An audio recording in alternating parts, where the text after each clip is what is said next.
Wait! Before we start, do you want a bundle of 30 printable Urdu PDF cheat sheets? Teaching you words and phrases for conversations for free? Then click the link in the description and sign up for a free lifetime account to get access. Love these lessons? Want more? You'll find the rest of our 3-minute lessons on the website. Sign up for your free lifetime account. You'll unlock the full course in seconds and learn how to read and write in Urdu.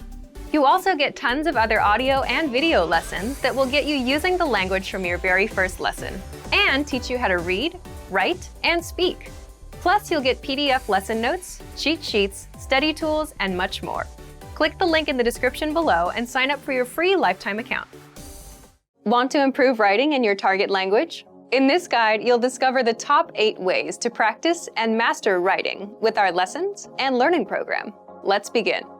Number 1. Write out the words and phrases by hand. One of the best ways to improve your writing is to simply write more. So write every word, phrase, and sentence that you learn in the lessons by hand in a notebook. You can write out the conversations from the dialogue study tool, example sentences from the lesson notes, and words and phrases from our vocabulary lists. Number 2. Take the writing quizzes. With every lesson, you get review quizzes to help you master what you've learned. Just scroll down to the vocabulary section or click on Vocabulary. Click on Take Quiz, and then click on Writing Questions. Number 3. Leave a comment on the lesson. After you're done with the lesson, be sure to use what you've learned, whether a new word or a grammar point. Leave a comment in the comment section, and our teachers will review it and give you feedback. Number 4. Dictation. Dictation is a study method where you write down what you hear as a way to test both your writing and listening skills. You can do this with any one of our audio and video lessons. This method is recommended for intermediate level learners and above. Number 5. Create sentences using newly learned words. You can learn new words with our lessons, the word of the day, the vocab lists, and the core 2000 word list, which gives you the 2000 most frequently used words. And as mentioned before, you can also leave a comment with a practice sentence, and our teachers will review it. Number 6. Write short messages to your Premium Plus teacher. Just write out a message and send it to your Premium Plus teacher for review. In fact, as a first step, all new Premium Plus users are asked to write a self-introduction and send it to their teacher. Your teacher will review your work, give you feedback, corrections, and help you improve your writing skills fast. Number 7. Get writing assignments from your Premium Plus teacher. You can also get assignments that cover listening, writing, speaking, and even reading from your teacher. These assignments can be tailored to your goals and needs. You get a new one every week, or anytime you're ready for a new one. Number 8. Get even more lessons in the lesson library. If you want even more writing lessons, then visit our lesson library, and under Category, choose Reading and Writing. You get instant access to all of the pathways and lessons that will help you master all areas of the language, including writing. You'll get all of our pathways and lessons that are dedicated to helping you master writing. So, if you're ready to finally learn language the fast, fun, and easy way, and start speaking from your very first lesson, get our complete learning program. Sign up for your free lifetime account right now. Click the link in the description. And if you enjoyed these tips, hit the like button, share it with anyone who's trying to learn a language, and subscribe to our channel. We release new videos every week. I'll see you next time. Bye!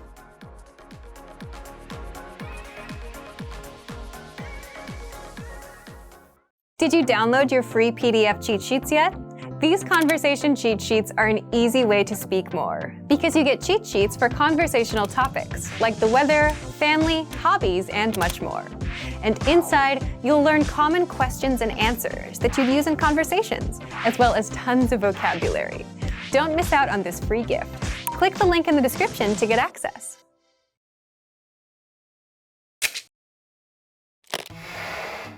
Hi everyone! How are your Urdu listening skills? In this video, you'll have a chance to test them out with a quiz. First, you'll see an image and hear a question. Next comes a short dialogue. Listen carefully and see if you can answer correctly. We'll show you the answer at the end. Are you ready? एक शख्स और उसकी बीवी चंद नक्शे देख रहे हैं। वो कौन सा अपार्टमेंट देखेंगे? इसके बारे में क्या ख्याल है? इसमें एक उम्दा बड़ा लिविंग रूम है। मुझे बड़ा लिविंग रूम पसंद है, लेकिन मुझे पार्किंग की जगह भी चाहिए। चलो देखते हैं, इसके बारे में क्या ख्याल है? हाँ, वो उम्दा है। उसे देखने चलें? एक सेकंड रुकें, क्या ये अलमारी कुछ ज़्यादा ही छोटी नहीं है? अच्छी बात सुझाई।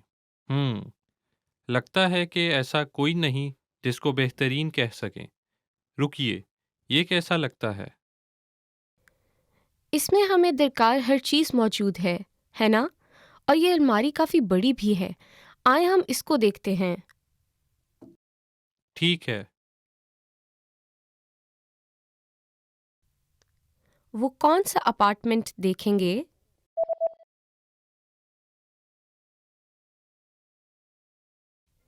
एक शख्स और उसकी बीवी चंद नक्शे देख रहे हैं।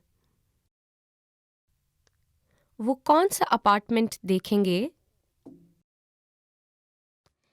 इसके बारे में क्या ख्याल है? इसमें एक उम्दा बड़ा लिविंग रूम है। हम्म, मुझे बड़ा लिविंग रूम पसंद है, लेकिन मुझे पार्किंग की जगह भी चाहिए।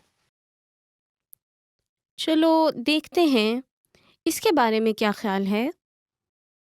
हाँ, वो उम्दा है। उसे देखने चलें? एक सेकंड रुकें, क्या ये अलमारी कुछ ज़्यादा ही छोटी नहीं है? अच्छी बात सुझाई। लगता है कि ऐसा कोई नहीं जिसको बेहतरीन कह सकें। रुकिए, ये कैसा लगता है? इसमें हमें दरकार हर चीज़ मौजूद है ना? और ये अलमारी काफ़ी बड़ी भी है। आए हम इसको देखते हैं। ठीक है। Did you get it right? I hope you learned something from this quiz. Let us know if you have any questions. See you next time.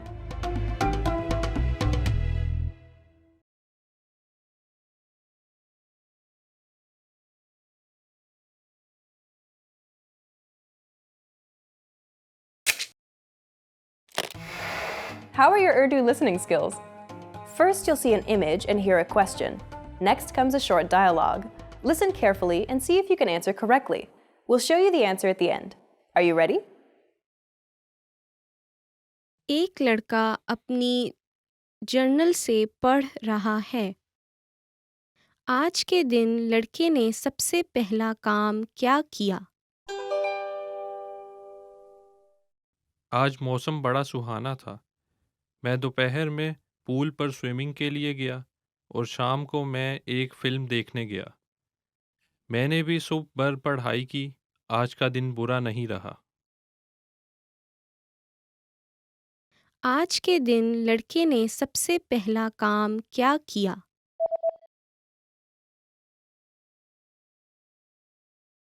एक लड़का अपनी जर्नल से पढ़ रहा है।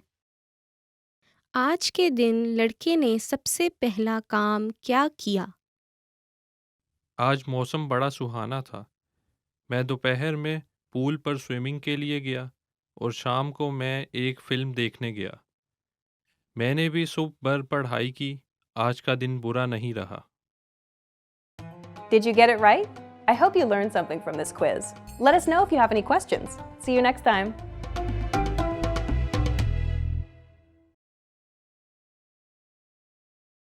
Hello, Assalamu alaikum. This is Afra. Welcome to our series Urdu Top Words. And our today's lesson is Top 10 Phrases You Never Want to Hear. Well, this is spicy and you would like it. Let's start. क्या आपने हाल ही में वजन बढ़ाया है? Have you gained weight recently? So the first phrase would be क्या आपने हाल ही में वजन बढ़ाया है? Have you gained weight recently? Oh my god, I think this is kind of every woman's nightmare. आपका एक बाल सफेद है. You have a gray hair. आपका एक बाल सफेद है. You have a gray hair. If you're talking to many Pakistani women, probably their head is mostly covered. So yeah, I don't think you would be able to find a white hair, a white strand in their hair. मैंने आपको ऐसा कहा था. I told you so. मैंने आपको ऐसा कहा था. I told you so. आपको निकाल दिया है. You're fired. आपको निकाल दिया है. You're fired. I hope you never have to hear that one. आज मेरे पास आपके पैसे नहीं हैं. I don't have your money today. आज मेरे पास आपके पैसे नहीं हैं. I don't have your money today. Yeah, I've been there. हमें बात करने की ज़रूरत है. We need to talk. हमें बात करने की ज़रूरत है. We need to talk. Yeah, you would really want to know this phrase, you know. माफ़ करना, मैं भूल गया. माफ़ करना, मैं भूल गई. Sorry, I forgot. माफ़ करना, मैं भूल गई. Sorry, I forgot. आपको मेहनत करने की ज़रूरत है. You need to work hard. आपको मेहनत करने की ज़रूरत है. You need to work hard. आपकी इस साल भी तरक्की नहीं हो सकती. You cannot be promoted this year too. आपकी इस साल भी तरक्की नहीं हो सकती. You can't be promoted this year too. हमें दूसरे लोगों को देखना चाहिए. We should see other people. हमें दूसरों को देखना चाहिए. We should see other people.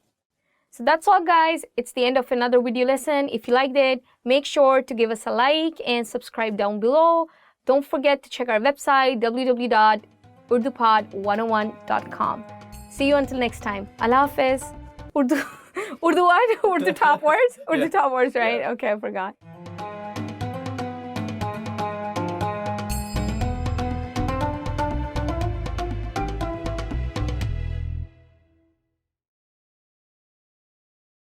Now that you're finished with this lesson, don't forget, as a free bonus, you get over 30 conversation cheat sheets, but only if you sign up via the link in the description. You'll learn how to have flowing conversations and how to answer the most common questions. You can also print out these colorful cheat sheets to keep as physical study material. So don't miss out on this free gift. Click the link in the description and sign up for a free lifetime account to get your PDF cheat sheets. Assalamu alaikum. Hello everyone. Welcome to another lesson at Urdu Top Words. Our today's lesson is must know expressions for agreeing and disagreeing. Let's get started. मैं आपसे इससे ज़्यादा इत्तेफाक नहीं कर सकता था. मैं आपसे इससे ज़्यादा इत्तेफाक नहीं कर सकती थी. I couldn't agree with you more. मैं आपसे इससे ज़्यादा इत्तेफाक नहीं कर सकती थी. मैं आपसे इससे ज़्यादा इत्तेफाक नहीं कर सकता था. I couldn't agree with you more. Basically, you are giving a positive comment, but you're using a negative word in this sentence. So it's like you are putting more force, and it's more persuasive when you want to say a positive thing, but at the same time you are using a negative word inside that sentence. मुझे यकीन नहीं है. Well, I'm not sure. मुझे यकीन नहीं है. Well, I'm not sure. Actually, this phrase can be used in two ways. For example, मुझे यकीन नहीं है. Like, I really don't believe it. And the other way, as I translated, well, I'm not sure about it. So you can use this phrase for any of the expression or any of the feeling that you want to convey to the other party. Bilkul, of course. Bilkul, of course. It's a very common word that we are using, and sometimes some people are using it also as a conversation filler. Like, bilkul, bilkul, ji, ji, bilkul, bilkul. Of course, yes, of course, yes, yes, of course. So you get the hang of it once you start using it in your daily conversations. It's actually a quite good conversation filler. मेरा अंदाज़ा है. I guess so. मेरा अंदाज़ा है. I guess so. Again, this expression can be used in two ways. One, you can say, well, I guess so. And you can also say, yeah, I guess it is. The difference is that in one expression, you are saying, you're giving a vague expression that I guess so. But in the other expression, मेरा अंदाज़ा है, I guess it is, like I'm sure, I'm kind of sure that it is this way. The more you use an expression, the more comfortable you will get with it, and the more you will have a better understanding when to use the expression in a particular way of saying it. So don't worry about it too much. मैं ये कहने ही वाला था. मैं ये कहने ही वाली थी. I was just going to say that. मैं ये कहने ही वाला था. मैं ये कहने ही वाली थी. I was just going to say that. It's pretty simple. If you just hear something from someone and it's still in your mind and you're just like, I was just going to say that. So you just say that in Urdu. मैं ये कहने ही वाला था, and that's for a boy. मैं ये कहने ही वाली थी, that's for a female speaker or a girl. If you have seen our other videos that concerns with grammar, you will get a more clear idea about when to use tha, when to use thi. So please don't forget to check them out. जी हाँ, आप दुरुस्त हैं. Yes, you are right. जी हाँ, आप दुरुस्त हैं. Yes, you are right. We use the word आप for elderly people or when we are in a formal situation. But in English, we are using you in almost every situation. It doesn't matter you're talking to a mother or you're talking to your younger sister. But in Urdu, we have a very clear hierarchy when we are speaking to our audience. So make sure when you're speaking to elder people or when you're in a business situation, you have to use आप दुरुस्त हैं. But if you're talking to a friend, you can use the same phrase but just say तुम दुरुस्त हो. तुम. So tum is the informal आप or informal you. आप गलत हैं. You are wrong. आप गलत हैं. You are wrong. Over here, it's the same grammatical structure. So I'm using the word आप, which is for formal situations, and it's actually more polite to say someone आप गलत है rather than saying तुम गलत हो. So if I say तुम गलत हो, like तुम गलत हो, it looks more rude in some ways, and it might be offensive if you are using this word in a formal situation. But yeah, if you're using the word tum galat ho with a friend or with your partner or someone close to you, I think it's totally acceptable in that way. मैं ऐसा नहीं सोचता. मैं ऐसा नहीं सोचती. I don't think so. मैं ऐसा नहीं सोचता. मैं ऐसा नहीं सोचती. I don't think so. This phrase is actually conveying two meanings. One, as I just translated, I don't think so. And also you can say when you're talking or when you're giving a certain opinion about something and you say, I don't agree with it. So you can literally say, I don't agree with it. मैं ऐसा नहीं सोचती. मैं ऐसा नहीं सोचता. मैं मुत्तफिक नहीं हूँ. नहीं. I don't agree. No. मैं मुत्तफिक नहीं हूँ. नहीं. I don't agree. No.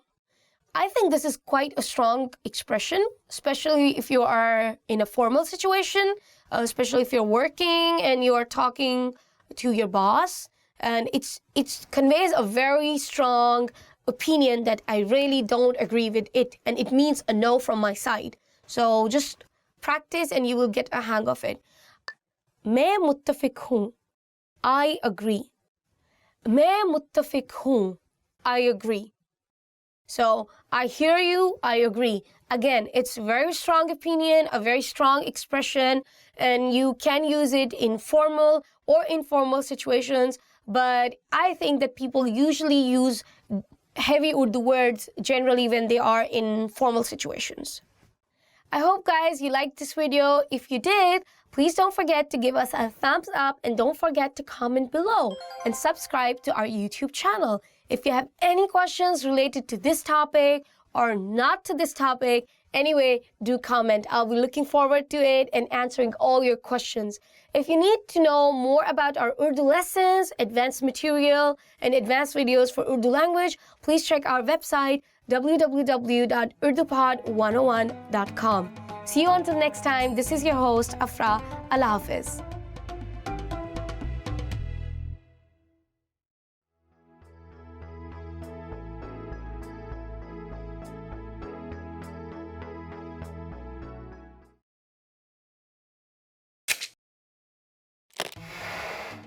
Hi everyone! How are your Urdu listening skills? In this video, you'll have a chance to test them out with a quiz. First, you'll see an image and hear a question. Next comes a short dialogue. Listen carefully and see if you can answer correctly. We'll show you the answer at the end. Are you ready? एक मर्द एक jewellery shop में अपनी बीवी को सालगिरह का तोहफा देने के लिए चीज़ें देख रहा है। वो कौन सा नेकलेस खरीदने वाला है? क्या मैं आपकी कुछ मदद कर सकती हूँ? मैं अपनी बीवी को सालगिरह का तोहफा देने के लिए कोई चीज़ तलाश कर रहा हूँ। आप किस चीज़ की सिफारिश करेंगी? तो इस नेकलेस के बारे में क्या ख्याल है? ये थोड़ा लंबा लगता है। ये जो यहाँ हैं, इनके बारे में क्या ख्याल है? हमारे पास एक फूल के पेंडेंट वाला है और दूसरा दिल के पेंडेंट वाला। मैं कोई ज़्यादा नफीस चीज़ तलाश कर रहा हूँ। वो जो वहाँ पर मोतियों का नेकलेस है, उसकी क्या कीमत है? ये 5,000 रुपये का है। हम्म, वो काफ़ी महंगा है। ठीक है, तो मैं पहले वाला ले लूँगा। बहुत बढ़िया। ये रहा आपका सामान। वो कौन सा नेकलेस खरीदने वाला है?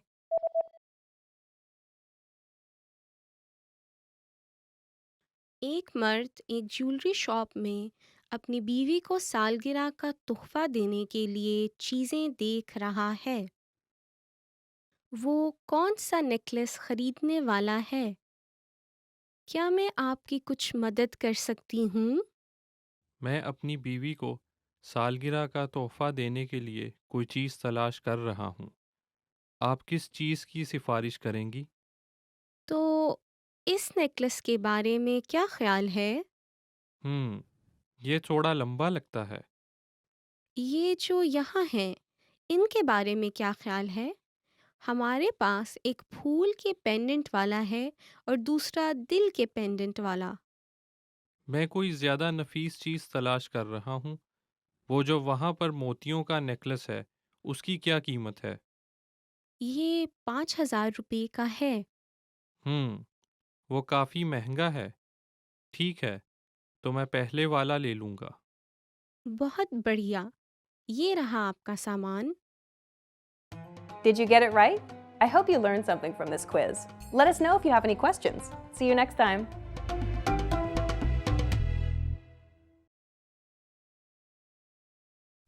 You are sitting on a bus that is about to arrive at the next bus stop. Suddenly, a signal lights up. What does the signal mean?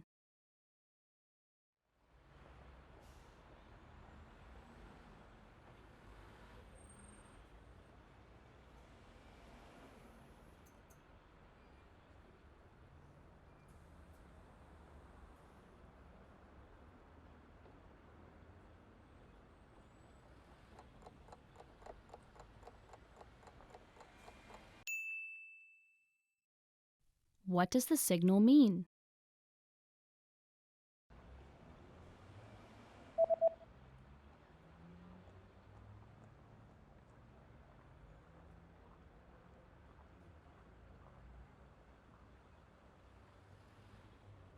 The signal reads, "Please stay seated until the bus stops."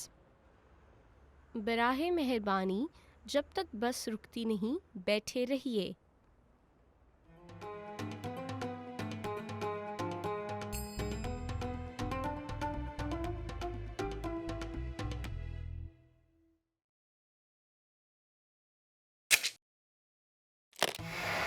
How are your Urdu listening skills? First, you'll see an image and hear a question. Next comes a short dialogue. Listen carefully and see if you can answer correctly. We'll show you the answer at the end. Are you ready? एक restaurant में एक मर्द और एक खातून menu देख रहे हैं। मर्द क्या ऑर्डर करने जा रहा है? आप क्या ऑर्डर करेंगी? लगता है पिज़्ज़ा जायकेदार होगा। मेरा ख्याल है मैं वही लूँगी। मैंने कल ही पिज़्ज़ा खाया है, इसलिए ठीक है, तो फिर हैमबर्गर के बारे में क्या ख्याल है? बेहतर है, मैं वो ही लूँगा। मर्द क्या ऑर्डर करने जा रहा है?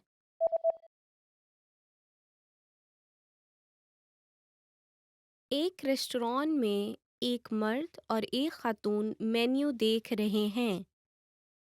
मर्द क्या ऑर्डर करने जा रहा है? आप क्या ऑर्डर करेंगी? लगता है पिज़्ज़ा जायकेदार होगा। मेरा ख्याल है मैं वही लूँगी। मैंने कल ही पिज़्ज़ा खाया है, इसलिए। ठीक है, तो फिर हैमबर्गर के बारे में क्या ख्याल है? बेहतर है, मैं वो ही लूँगा। Did you get it right? I hope you learned something from this quiz. Let us know if you have any questions. See you next time.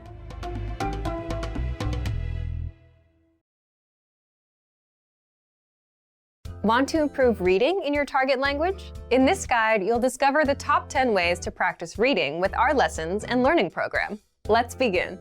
Number 1, start a lesson and read along with the lesson notes. With every lesson, you get bonus lesson notes. These give you the lesson in writing, the dialogue, the vocabulary, and the grammar explanations. So, as you listen to a lesson, read along with the lesson notes. By listening and reading along, you hear how each word is pronounced and can easily keep up. Number 2, read with the dialogue study tool. With the dialogue study tool, you get the line-by-line breakdown of a lesson's conversation. You get the text, the translation, the audio, and, if applicable, the romanization, so you can read and listen to each line individually. To practice your reading, reread and review each line until you master it. Then, move on to the next line. You get this feature in every one of our lessons. Number 3, read along with the lesson transcript. You also get transcripts with every lesson. These are word-for-word scripts of everything that was said in the lesson and are completely free to access, so use these to read along. Number 4, download the PDF notes and transcripts. Want to practice reading on your own time?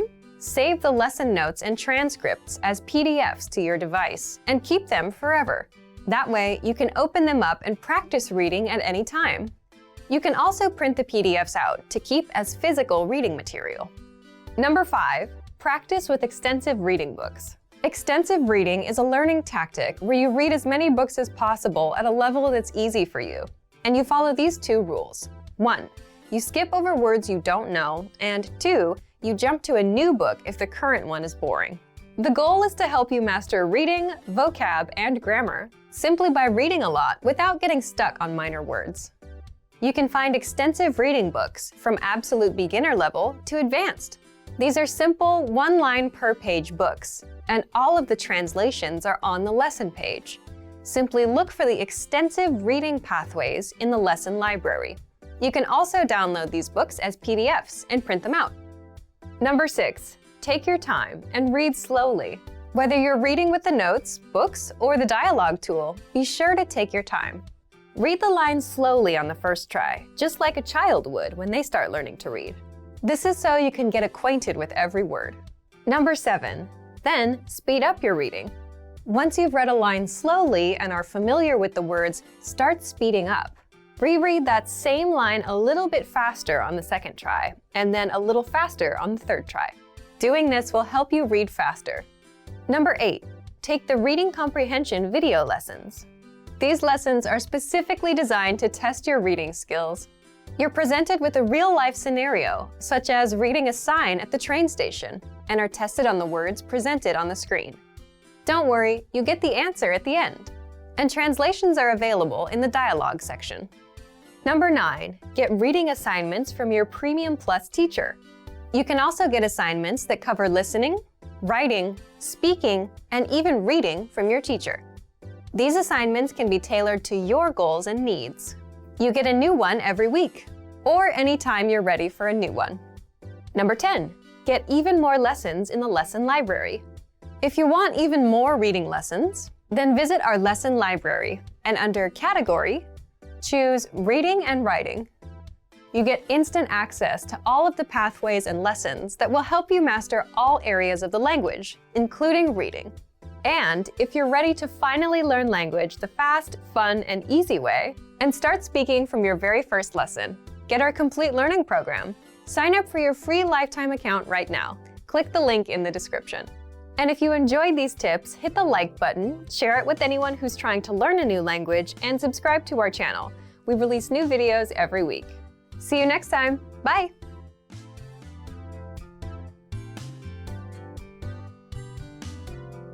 Assalamu alaikum. Hello everyone. Welcome to another lesson with us at Urdu Top Words. And our today's lesson is how to respond, how are you? By the way, I'm good. Okay, let's get started. आप कैसे हैं? आप कैसी हैं? How are you? आप कैसे हैं? आप कैसी हैं? How are you? It's a pretty simple question and you can use it in an informal situation, also in a formal situation. और आप and you. और आप and you. So basically this question is an answer but asking a question. So you know what I mean? So if one person asks you, how are you? And then it's your turn to ask. So you just say, and you. So, और आप. आपका शुक्रिया. Thank you. आपका शुक्रिया. Thank you. Now, I would say आपका शुक्रिया in a more formal situation. And in an informal situation, I would just say shukriya. No need to use the word aap or tum, or no need to use any kind of helping verbs like ka or ki. Just shukriya. Thank you. So there you go. मैं ठीक हूँ. I'm fine. मैं ठीक हूँ. I'm fine. This expression or this phrase you can use in both formal and informal situations. It's a pretty simple expression. I'm fine. मैं ठीक हूँ. And also, this expression does not have any kind of hierarchy attached to it. What I mean is that if you're talking to an elder person or you're talking to a younger person, you'll reply both of them the same way. I'm fine. मैं ठीक हूँ. मैं बुरा नहीं हूँ. मैं बुरी नहीं हूँ. I'm not bad. मैं बुरा नहीं हूँ. मैं बुरी नहीं हूँ. I'm not bad. Actually, this phrase has, interestingly, two meanings. One is, I'm not bad, as in, how am I? But I'm not bad, like, I'm not a bad person. And in Urdu, we have the same phrase, मैं बुरा नहीं हूँ. I'm not a bad person. मैं बुरा नहीं हूँ. I'm not doing bad. So it's more of a translation thing. But in Urdu, you have the same sentence, but the expression on your face is different when you're conveying that expression. I hope you understand it. It's not that confusing. मैं भी ठीक हूँ. I'm fine too. मैं भी ठीक हूँ. I'm fine too. So again, it's kind of an answer to a person already asking your question or inquiring about your health. And it's just merely an answer to that one. It's pretty simple. I'm fine. I'm fine too. मैं ठीक हूँ. मैं भी ठीक हूँ. मुझे नींद आ रही है. I'm sleepy. मुझे नींद आ रही है. I'm sleepy. I think it's good to know this one. Sometimes you're bored and you just want to be removed out of the spot. So you just say, मुझे नींद आ रही है. And again, there is no hierarchy attached to this specific phrase. You can just use it in any kind of situation. But yeah, try to keep your expressions polite. मुझे नींद आ रही है. I'm sleepy. Rather than saying, मुझे नींद आ रही है. I'm sleepy. So the expression actually makes a hell lot of a difference when you are having a conversation in the Urdu language. मुझे बुरा महसूस हो रहा है. I'm feeling bad. मुझे बुरा महसूस हो रहा है. I'm feeling bad. Now this expression can be used in any situation in terms of anything, may it be food, your shopping experience, or your personal feeling towards another human being. So you just say, I'm feeling bad. For example, let's say I just had a bad curry and I say, मुझे बुरा महसूस हो रहा है. I'm feeling bad. You know, kind of like I'm not feeling good, I'm getting sick. But if I say, मुझे बुरा महसूस हो रहा है, for another person, I'm feeling bad. So you just got to practice it more in order to get the hang of using these expressions. And also they are very commonly used, so you just have to do more practice for these. मैं बेहतरीन हूँ, I'm great. मैं बेहतरीन हूँ, I'm great. बेहतरीन is also a word that describes the word better. I'm doing better. But the way you say it actually makes it I'm great. मैं बेहतरीन हूँ, I'm great. पूछने के लिए शुक्रिया. Thank you for asking. पूछने के लिए शुक्रिया. Thank you for asking.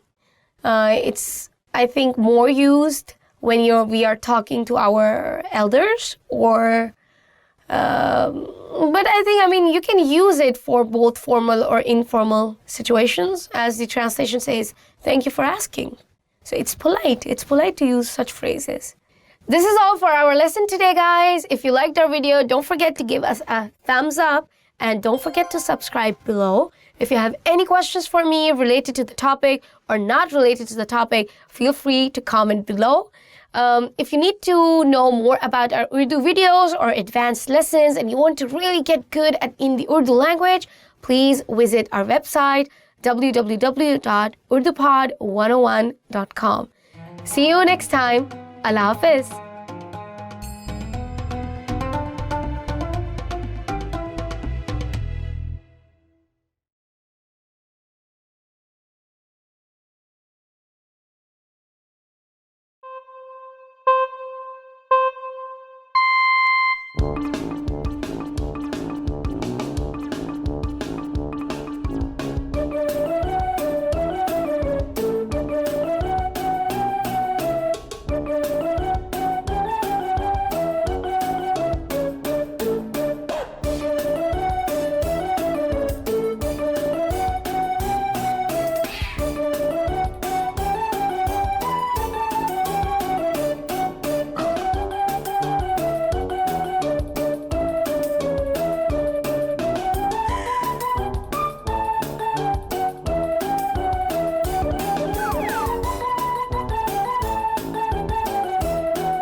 Assalamu alaikum. Welcome to another lesson at Urdu Top Words. Today's lesson is Top 10 Phrases that Tourists Should Never Use. Let's get started. ये इंतहाई गलीज़ है. ये इंतहाई गलीज़ है. That's disgusting. ये इंतहाई गलीज़ है. That's disgusting. Well, to be honest, I'm a pretty straightforward person, but I think there's a very clear line between being impolite and being straightforward. So if you want to say something's like really bad, not good, maybe you can use a little less harsh word. For example, ये अच्छा नहीं है. It's not good, rather than saying it's disgusting. मेरा मुल्क बेहतर है. मेरा मुल्क बेहतर है. My country is better. मेरा मुल्क बेहतर है. My country is better. Well, you see, guys, we are sharing this planet Earth, so every country has some good points and some bad points, and we have to be bit more flexible and have that kind of attitude. So I don't think it's a very polite phrase to use or a very polite idea that I agree with. ये मुल्क महफूज नहीं है. ये मुल्क महफूज नहीं है. This country is not safe. ये मुल्क महफूज नहीं है. This country is not safe. As I said again, every country has some good points and every country has some bad points. I totally agree with it. There might be some parts of Pakistan that you don't feel they are safe. I am a Pakistani and I've lived almost all my life in Pakistan, and I know those particular areas of Pakistan which I feel are not safe. But that doesn't mean that I say my country as a whole that Pakistan is not safe. You understand what I'm trying to say? I'm sure where you're coming from, there might be some part of the country or your area which you don't feel comfortable going in. But that doesn't mean that we label that country. May it be any country, India, Pakistan, any country. But I don't think it's fair to the people that you label the country as not safe. बकवास बंद करो. बकवास बंद करो. Shut up. बकवास बंद करो. Shut up. Well, I think it's not really polite, but I would like to point it out here that when you're with your friends, especially teenagers, I feel they tend to use this word a lot more than the grown-ups, like bakwas na karo, like don't say foolish stuff, or don't say rubbish. But yes, if your tone is like bakwas band karo, that is shut up, and that's not polite. मुझे तुम्हारी सकाफत में बहुत दिलचस्पी नहीं है. मुझे तुम्हारी सकाफत में बहुत दिलचस्पी नहीं है. I'm not very interested in your culture. मुझे तुम्हारी सकाफत में बहुत दिलचस्पी नहीं है. I'm not very interested in your culture. I think when you're visiting a country, the whole point is to take the experience in. May it be a good experience, may it be a bad experience. You share the good experiences, you learn from the bad experiences, and you guide the people according to your experiences. But saying someone, I'm not interested in your culture, dude, why did you even go there at the first place if you're not interested? So watch out before you speak. मुझे नए लोगों से मिलना पसंद नहीं. मुझे नए लोगों से मिलना पसंद नहीं. I don't like meeting new people. मुझे नए लोगों से मिलना पसंद नहीं. I don't like meeting new people. Well, again, difference of opinion, I guess. If you don't like meeting new people, you don't have to say it because it might hurt other people's feelings. At least I'm that kind of person. As I said, I'm straightforward, but at the same time, I do take into consideration the other people's feelings at the same point. So, yeah, maybe you should find another sentence or polite way to tell them that you're not interested in making plans with them or you don't want to see them again. But yeah, there could be many other sentences through which you can convey the same point. Bezar kun. Bezar kun. Boring. Bezar kun. Boring.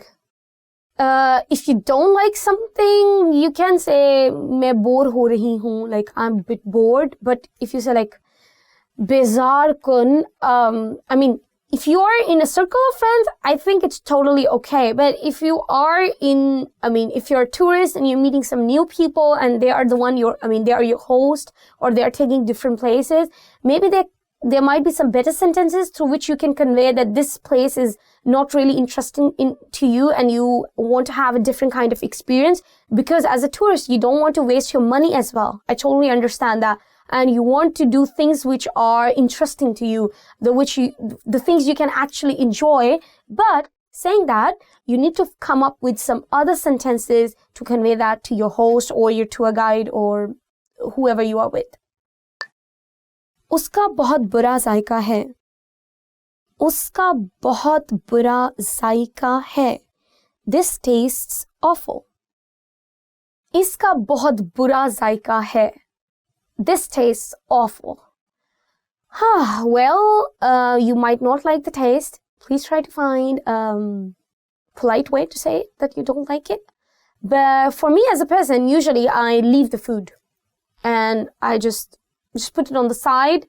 But I never say it that this is disgusting or I don't like it, because I feel, especially in Pakistan, why I'm saying it, see, people are really poor and it takes a lot of effort for those people, for any people, may it be a LA restaurant or a small restaurant, but it takes amount of time to prepare that food. Someone prepares it, someone brings it to your table, someone will clean those plates, and someone will give you the bill. So you see how many people are involved in that picture. But what I'm trying to say is that a lot of people are involved in preparing that food. So try to give a bit more room of leniency when you're giving opinions.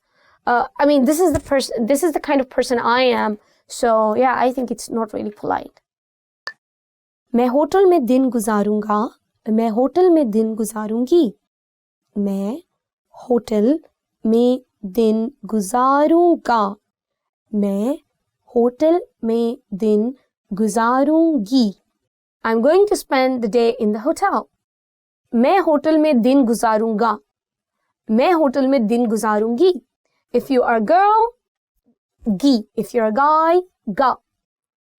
Well, I guess if you have a fight with your partner or with your group, it makes complete sense to spend a day in the hotel. But I would advise you not to do so, because you spent the money to get to Pakistan. So what you do is you put the fight behind you, make a note in your mobile or somewhere, enjoy the day, and when you go back, you can take out the list for the number of events you were annoyed with your partner and then fight for that one. This is what I do, because we have a very strong pact between us that never ever destroy your travel day because of a fight. ये पागलपन है, ये पागलपन है. This is stupid. ये पागलपन है. This is stupid. Again, guys, if you are in a circle of friends, I think it is okay to use the word. But if you are with new people, it's not downright rude. But yeah, it's better if you don't use it. But to be honest, there is not something really offensive about it. For example, if someone is diving off a cliff and you say, this is crazy or this is stupid, it makes sense. It makes sense to you. So it's not really offensive. But yeah, just watch your tone. Just say it maybe politely. Yeah, this is crazy. ये पागलपन है. Yeah. So this is end of my lesson. Inshallah, I'll see you in my next lesson. If you like the video, don't forget to give us a thumbs up. Please comment below, subscribe to our YouTube channel, and check our website www.urdupod101.com. See you until next time. Allah Hafiz. Actually, I do it. It's so good. Seriously, my husband and me are the same. If I don't like something and it's making me angry, so I forget about it, just write it. Yeah. But when I get home, I'm going to be like, I really have a big fight, but we cannot ruin the travel day because we paid visa and travel tickets and everything. So it's no point in destroying your day. Oh, this is a so good idea. Yeah. I like it. Okay, I will take note of it. Yeah. I think if you have rules in your relationship, I don't know, I feel it works. This is a very nice one. Okay.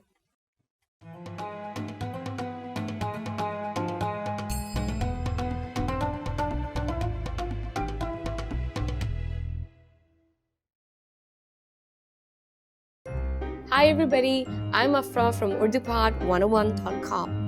Do you know what monsters Pakistani people are scared of? In this lesson, you will learn about 3 scary monsters in Pakistan.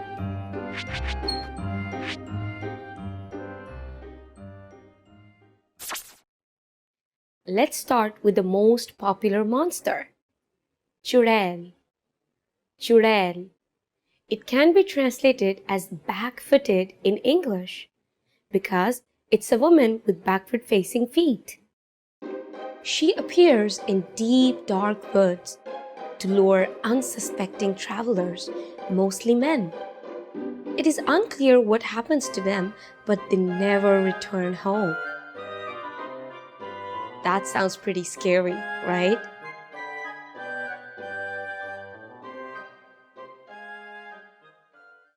You might have heard about the next monster. The next one is Badmanas. Badmanas. It's the Barmanu. It lives in the western regions of Pakistan. It has both human and ape-like attributes, and it allegedly kidnaps women to assault them. It wears animal skins on its back.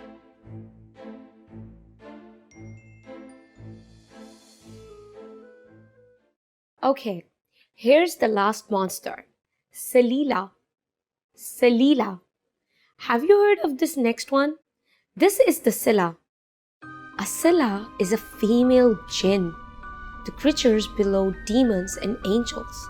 They are treacherous and can change form. The Silla reportedly seduces men, captures them, and forces them to dance.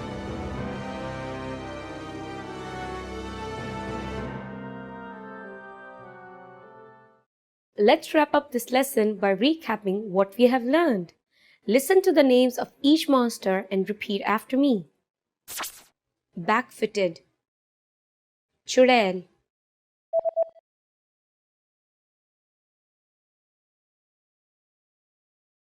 Churel,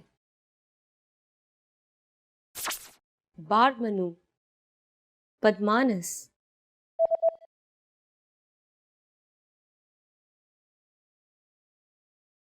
Badmanas, Silla, Salila,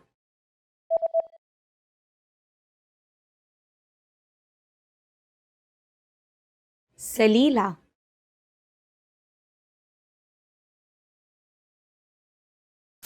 Well done! Do you know how Pakistani people celebrate Halloween? Pakistan's Islamic customs are not in favor of Halloween celebrations. It is mostly observed by students of some universities and private schools. And that's it! You just learned about 3 of the scariest monsters in Pakistan. Now learn Urdu twice as fast by downloading all your PDF cheat sheets, including survival phrases, pickup lines, business etiquette, and more. Check out the description below and go to urdupod101.com now. I'll see you next time. फिर मिलेंगे. Bye.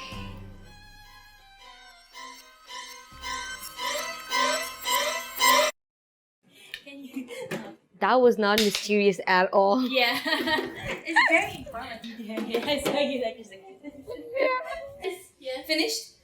That's the first shot. Oh, we still have this is the shot. I was looking at me. I was actually looking at the screen.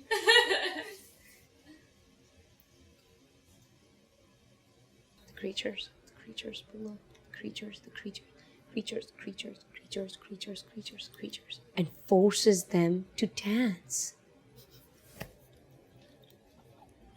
And then, Like this? yeah.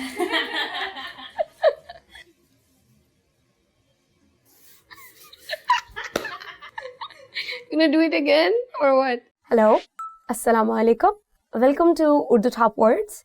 And today our lesson is top 10 phrases you will need for a date. Okay guys, so before we jump right into the lesson, I would want to talk about a bit about our culture and how is dating in Pakistan. So as you all might already be familiar with that Pakistan is an Islamic country. So I would say that more than 50% of the marriages are arranged marriages. So yeah, you don't get to date a lot when you are in high school or in university. That being said, people do date. I mean, it's something natural and they might not announce it publicly that they are dating, but yes, couples do date. they get to know each other, and if they feel confident enough and with the blessings of their family, they do get married too. But yes, you have to be just a bit more careful when you are in your workspace or when you are in your university, and you need to be sure when you are asking someone for a date how to approach that subject rather than just going straight away, yeah, I would like to go on a date with you, This might come as strong or a bit more offensive. You need to have a certain kind of tact to handle these kind of situations. Let's get started. क्या आप मेरे साथ date पर चलेंगी? क्या आप मेरे साथ डेट पर चलेंगे? Will you go on a date with me? So a very quick note, if it's a man, चलेंगे. If you're asking a woman, चलेंगी. I would really not suggest you just ask like, would you go on a date with me? Rather, I would say maybe, क्या आप मेरे साथ coffee पीने चलेंगी? क्या आप मेरे साथ कॉफी पीने चलेंगे? So I think it's more tactful to approach the subject and receive, the signal from the other person that are they really interested in talking to you with a cup of coffee or tea or whatever. आप इस हफ्ते के आखिर में फारिग हैं? Are you free this weekend? Yes, I think this is quite harmless sentence and a very tactful way of approaching the subject as per to say dating. क्या आप मेरे साथ रात के खाने पर चलेंगी? क्या आप मेरे साथ रात के खाने पर चलेंगे? Will you go for dinner with me? Again, guys, if you want to know more about masculine and feminine nouns and verbs, please do check our videos, which we did only for grammar and the sentence structures. Visit our website and there are a lot of videos about grammar structures, especially for verbs and nouns. आप बहुत हसीन हैं. You are so cute. So we use the word haseen actually for beautiful, and there's one more word for beautiful that is khubsurat. So you can either use haseen or khubsurat, and I translated it as you are cute. So if you want to say someone cute, I think you should say आप cute हैं rather than haseen. हम कहीं और चलें. हम कहीं और चलें. Shall we go somewhere else? Yeah, maybe it's too crowded or noisy. So if you want to change the restaurant, so it's a good sentence to know. मैं आपको फोन करूँगा. मैं आपको फोन करूँगी. I will call you. This is a sentence that you can use anytime actually. May it be your workplace, may it be dating, or may you be just talking with your friends. I'll call you. मैं आपको घर छोड़ दूँगा. मैं आपको घर छोड़ दूँगी. I will drive you home. As I said, we are a pretty secular society, so we don't tend to see this kind of attitude that people go on a date and they are being dropped by their date at home. It's a good sentence to know if you need it, but we don't generally use it. हम कल किस वक्त मिलें? हम कल किस वक्त मिलें? What time shall we meet tomorrow? Pretty obvious. If you're going on a date, you need to be on time, but people don't tend to be on time. That is a general attitude in Pakistan. क्या मैं आपसे दोबारा मिल सकता हूँ? क्या मैं आपसे दोबारा मिल सकती हूँ? Can I see you again? I don't know. I'm busy. Yeah. आपका इस जगह के बारे में क्या ख्याल है? What do you think of this place? Yeah, pretty harmless to ask. What do you think of this place? I like it. It's zazzy. So guys, here is the end of another lesson. If you like the video, please don't forget to give us a thumbs up. Do comment below. Do check our website www.urdupod101.com. I'll be waiting for your comments and do tell me your experiences of your dates in Pakistan. And I'll try to reply as much I can. And see you until next time. Allah Hafiz.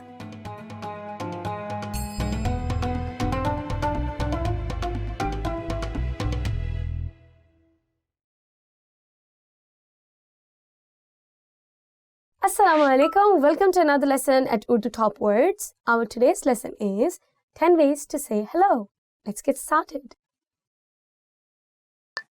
Subha bakhair. Subha bakhair. Good morning. Subha bakhair. Good morning.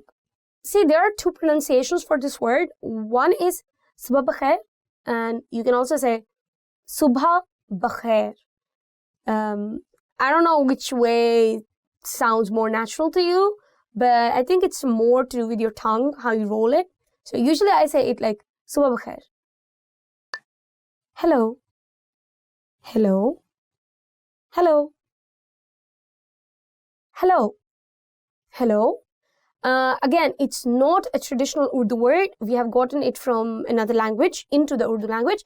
It is a more common word spoken in among friends and people in Pakistan. Especially when you are on the phone. Like the moment you pick up the phone, they say, hello, assalamu alaikum. Like they first say hello, like hello, and then assalamu alaikum. बहुत वक्त हो गया आपको देखे. बहुत वक्त हो गया आपको देखे. Long time no see. बहुत वक्त हो गया आपको देखे. Long time no see. It's a very polite comment which I think you can use it more in a formal situation, and it's safe to use with people you really know well, or people you hardly know, you know. It's just a safe, polite comment. आप कैसे कैसी हैं? आप कैसे कैसी हैं? How are you? आप कैसे हैं? आप कैसी हैं? When you're talking to a guy, you would use कैसे. When you're talking to a girl, you're using कैसी. How are you? It's pretty simple when you're meeting a person just now and you're talking about present, so you would be using this sentence, not the previous one. Please make sure if you learn these sentences, please remember the difference. Just a tip, guys. See, hai is for present, always. All the sentences which ends with hai are for present. And all the sentences which are ending with ta, ti, te, they are always for past. It's just like in English we have is and was, or are or were. कैसा चल रहा है? कैसा चल रहा है? How's it going? कैसा चल रहा है? How's it going? Yeah, this sentence, I think it's more casual when you're between friends, or you're meeting your sister, and bunch of people who knows each other from a very long time. I think they usually use it with each other. But yes, I don't think you should use it in a very formal situation. आपका दिन कैसा रहा?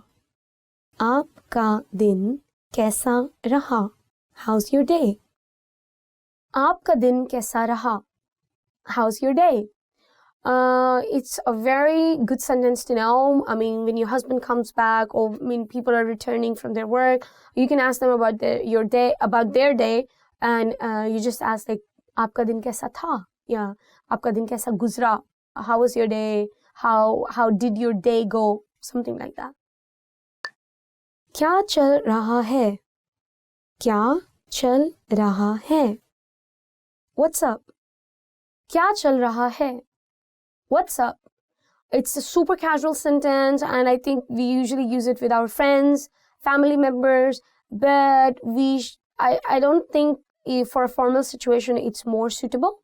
Maybe in a formal situation you should use a bit more serious Urdu. Yeah, I mean, it's super casual, super casual, guys. Sham bakhair. Sham bakhair. Good evening. Sham bakhair. Sham bakhair. Good evening.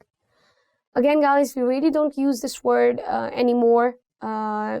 Maybe some people who are from Urdu-speaking family, By Urdu-speaking family, I mean like their parents and their grandparents, they have been speaking Urdu as a mother tongue.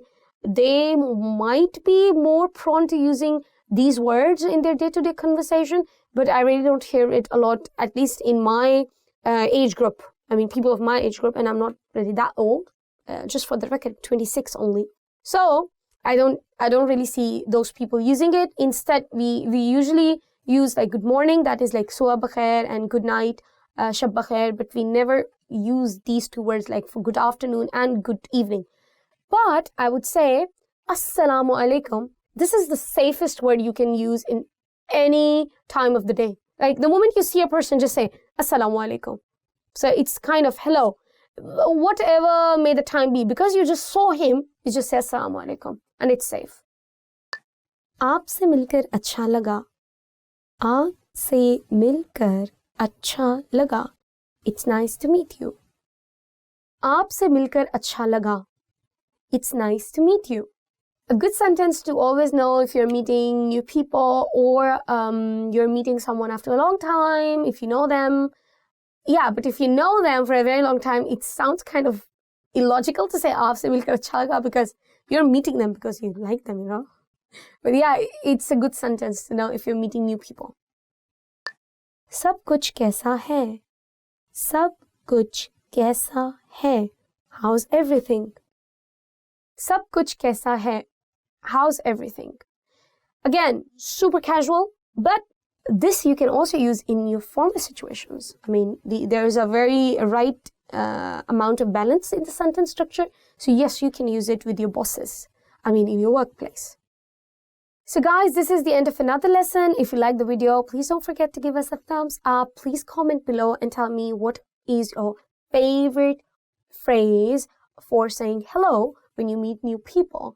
For me, it's just hello and aapse milkar acha laga. It's nice to meet you. Please don't forget to subscribe us and give us a thumbs up. Check our website www.urdupod101.com. See you until next time. This is your host, Afra Zahid.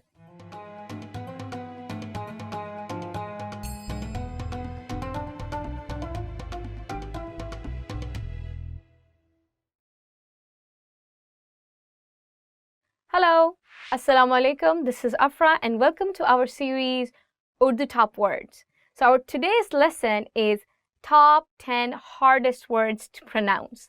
And I'm really going to help you with the pronunciation. So let's get started. Tamgha, medal. Tamgha, gha. The sound of gha or the alphabet ghain is always coming from here. So try it from here. Tamgha. उसे एक तमगा मिला. He got a medal. दिलचस्पी, interest. दिलचस्पी, interest. दिलचस्पी, दिलचस्पी, interest. मुझे फिल्मों में दिलचस्पी है. I have an interest in movies. खिड़की, window. खिड़की, window. खिड़की खोलें. Open the window.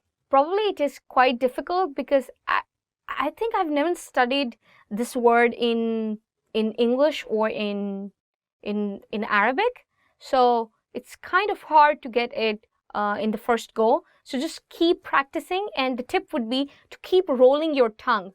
So your tongue will be touching your upper teeth, and just practice it and don't be shy. Mooche, mustache. Mooche, mustache. आपकी मूछें अच्छी लगती हैं. Your mustache looks good. You can see there is the word che and then you have he, and you're joining the two words che he and it becomes ch, ch, mu, che. If you have already are finished with the Urdu alphabets, Urdu haruf-e-tahajji, then you will note jim, che, he, khe. And all of these alphabets, jim, che, he, khe, we use it with he. For example, for jim, it will be jim he, jah, che he, chah, khe he, kha. So I hope it helps. Just practice it. Keep rolling. Khush kismat, lucky. Khush kismat, khush kismat, lucky. मैं खुश किस्मत हूँ. I am lucky. Chalang, jump. Chalang. Again in this word, it's ch. Chalang, jump. लड़की ने हवाई जहाज से छलांग लगाई. The girl jumped off the plane. घुटना, knee. घुटना, knee. One more time. घुटना. So it is gaf and you're adding it with he and it becomes g, g. Ghutna. Mera ghutna zakhmi hai. My knee is injured. Akhrot, walnut. Akhrot. So this word khe, it also comes from your, I would say like throat. So you'll really have to do is like akhrot. Mujhe akhrot pasand hai. I like walnuts. Ghazayat, nutrition. Ghazayat, nutrition. इस खाने में अच्छी ग़ज़ाइयत है. This food has good nutrition. I would like to point it over here that the alphabet haruf tahajji zal. So ghazayat, ghazayat. There are two alphabets in Urdu. One is ze and one is zal. And there is a slight difference in how you say it. For example, in this one, you are saying ghazayat. And the one that is ze, that is very, very sharp, very sharp. So this is, I would say, a bit more soft. Tajassus, curiosity. Tajassus, curiosity. Uska tajassus uski sehat ko nuksan pahuncha raha hai. His curiosity is damaging his health. So this is the end of our lesson. I hope you liked our video. If you did, please make sure to give us a thumbs up. Make sure to please subscribe down below and check our website www.urdupod101.com. See you next time. Allah Hafiz.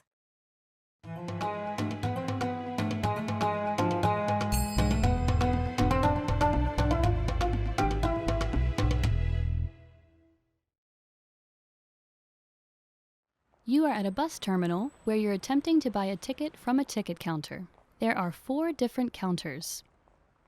Which counter should you line up at to go to the south side of the city?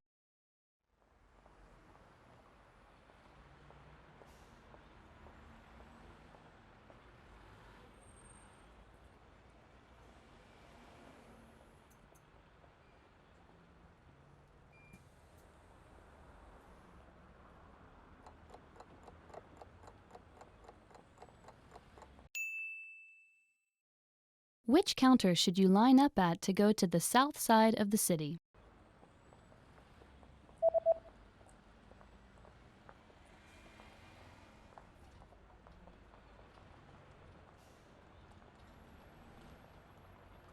The third counter is the counter for bus tickets that go to the south side of the city. तीसरा counter.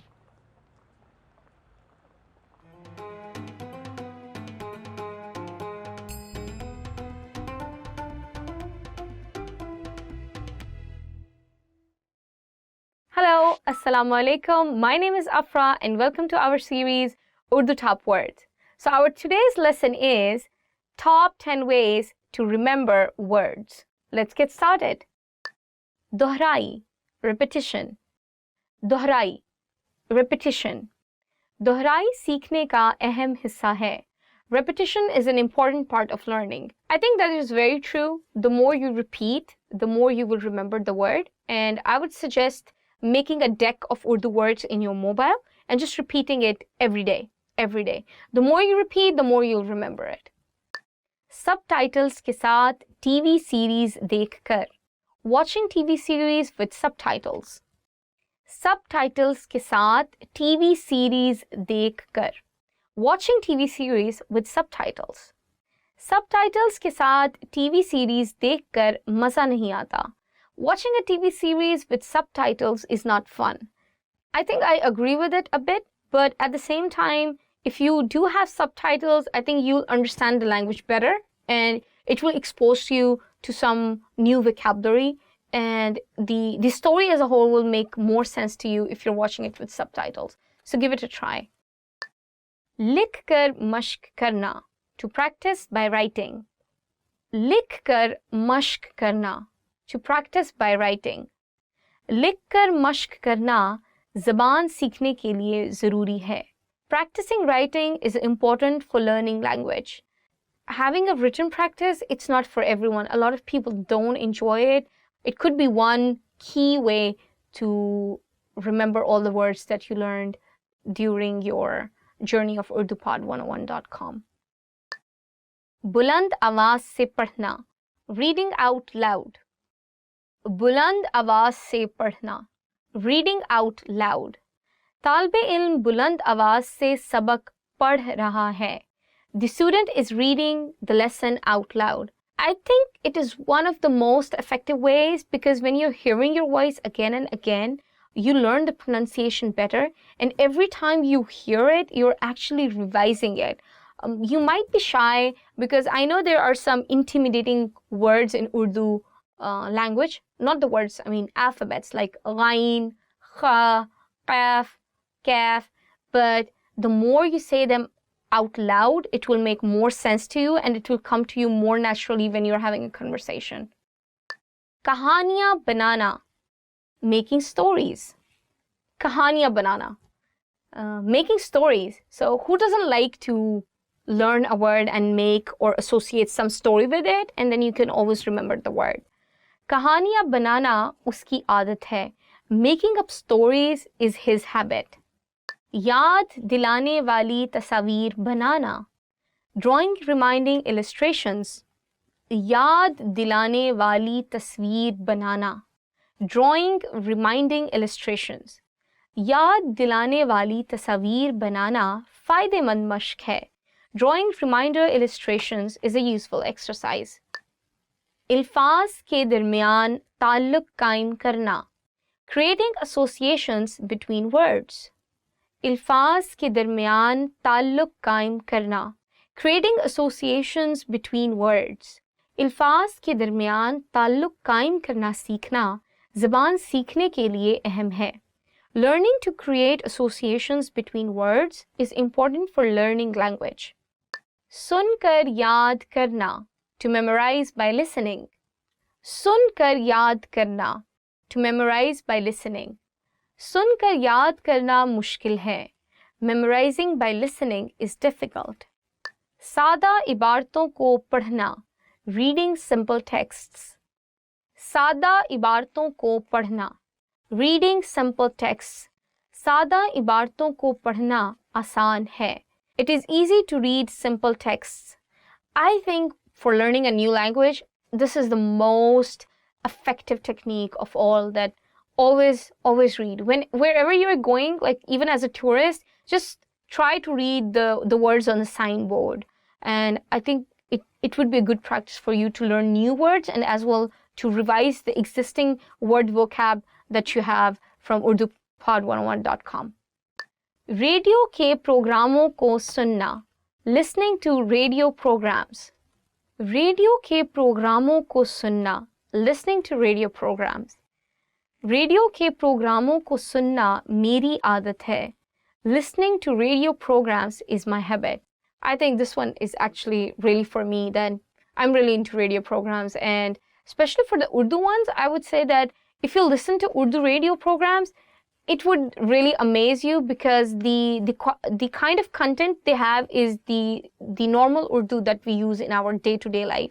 It's not very heavy Urdu. So you will really enjoy it if you develop a habit of listening to radio programs.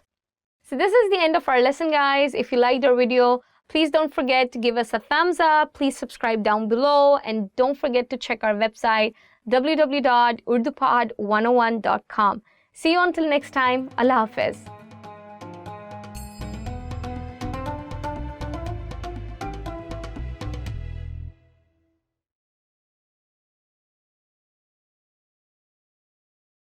Hi everyone!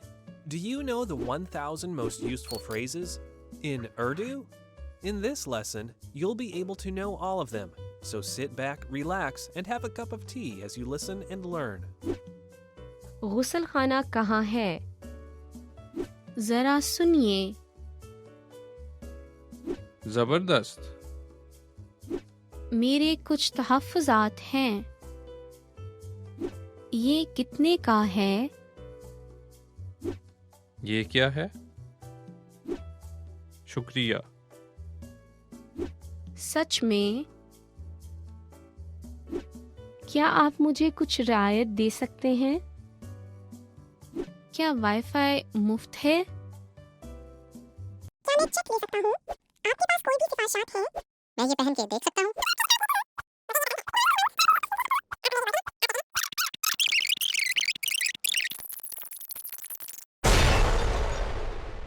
You just learned the 1,000 most useful phrases in Urdu.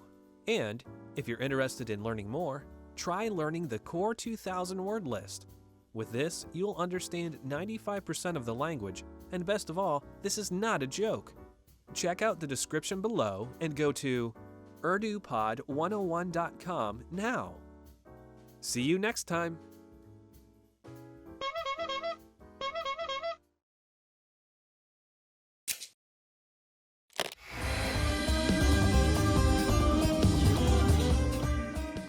Selam arkadaşlar, ben Zehra. Hi everybody, I'm Zehra. Welcome to TurkishClass101.com's 3 dakikada Türkçe, the fastest, easiest, and most fun way to learn Turkish. In the last lesson, we learned how to count in Turkish. I hope you spent some time practicing the numbers, because they will come in handy today. We're going to learn how to go shopping in Turkey. Before we go, you need to know how to say, how much is it? Bu kaç para? Bu kaç para? Are you ready to go to shopping in Turkey? Let's go! You see something you like and want to ask the shopkeeper how much it costs. The first thing to say to a shopkeeper is affedersiniz. Do you remember what that means? Excuse me. Affedersiniz. Bu kaç para? Affedersiniz. Bu kaç para? If you want to be more specific when asking how much is this, you can either point out the object or show it. If you're holding the item, you probably should use this. Bu. Affedersiniz. Bu kaç para? However, if you're pointing out the item, that would be more suitable. Affedersiniz. Şu kaç para? At this point, the shopkeeper can answer by saying bu, şu, or o, and then the price. For example, bu 21 lira. Şu 21 lira. Or o 21 lira. What number is 21? I'm not telling you. Okay. It's 21. It costs 21 liras. Now, it's time for Zehra's insights. A quicker way to ask how much is ne kadar, which literally means how much. For example, bir espresso, ne kadar? One espresso, how much? At this point, can you count liras in Turkish? We're going to learn how to do this and much more in the next lesson. I'll be waiting for you in our next 3 dakikada Türkçe lesson. Görüşmek üzere.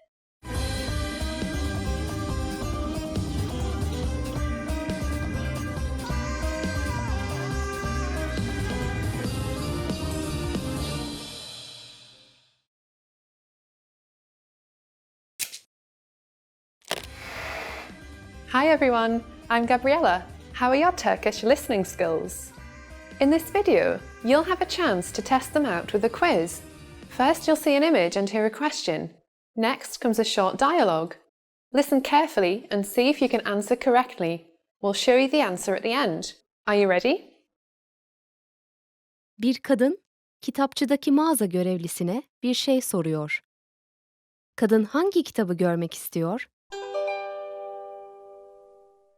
Affedersiniz, o rafın üzerindeki kitaba bir bakmak istiyordum. Hangi kitabı istersiniz? Arabalarla ilgili olanı. Bir dakika lütfen. Bu mu? Evet, o. Buyurun. Kadın hangi kitabı görmek istiyor?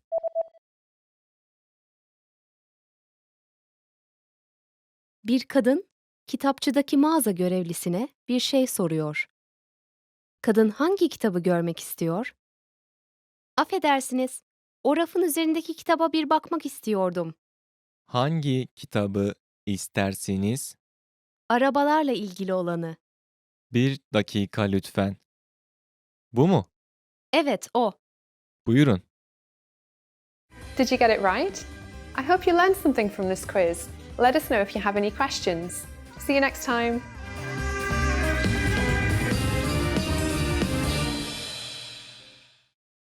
Hello, Assalamu alaikum. This is Afra and welcome to our series Urdu Top Words. So our today's lesson is Top 10 Sad Words. Okay, let's get started. Pareshan, upset. So the first word is pareshan, upset. मैं नुकसान पर परेशान हूँ. I'm upset over the loss. This word I think is the most common word that you would hear women using it, and it's even used for expressing even if you're a little upset. मैं परेशान हूँ. And I think this word is the most common word out of all the words that we are going to learn today. दिल शिकन, hurt. दिल शिकन, hurt. मैं आपके कलिमात की वजह से दिल शिकन हूँ. I'm hurt by your remarks. तन्हा, lonely. तन्हा, lonely. मैं आपके बगैर तन्हा महसूस करता हूँ. I feel lonely without you. उदास, sad. उदास, sad. वो उदास है. He is sad. दुखी, miserable. दुखी, miserable. वो लड़की दुखी है. That girl is miserable. फरियाद, cry. फरियाद, cry.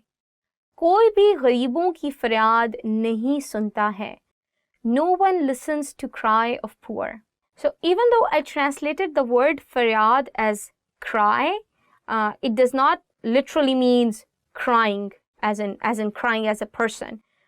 Faryad means making your case or your appeal. Nobody listens to the appeal or the point of view of the poor people. So in this context, we use the word faryad in Urdu. Hausla shikan, discouraged. Hausla shikan, discouraged. वो कारोबार में नुकसान के बाद हौसला शिकन है. He is discouraged after the loss in business.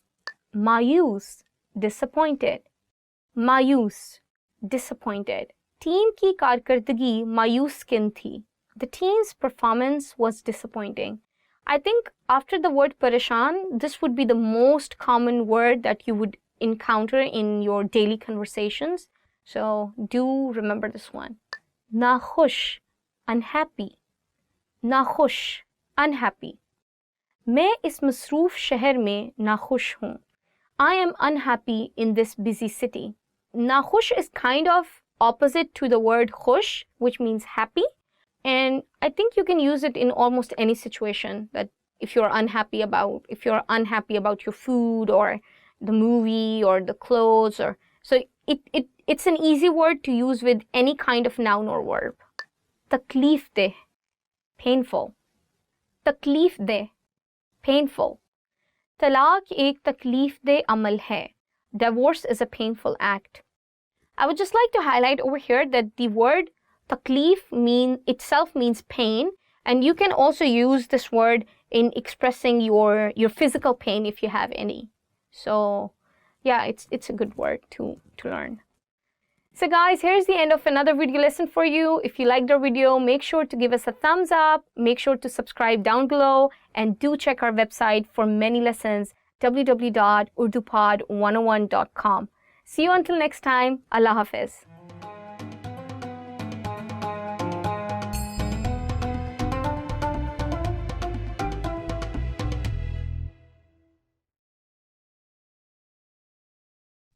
You've just gotten off a bus at a bus terminal. Suddenly, a person hands you a leaflet. What kind of deal is offered on this leaflet?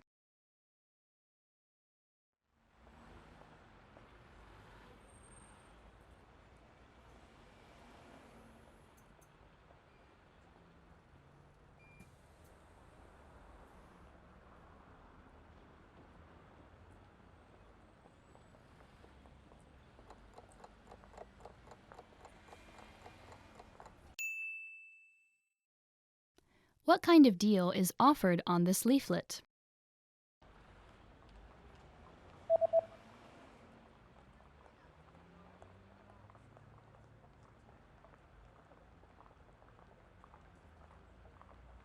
The offer is buy 2, get 1 free. 2 खरीदें, 1 मुफ्त हासिल करें.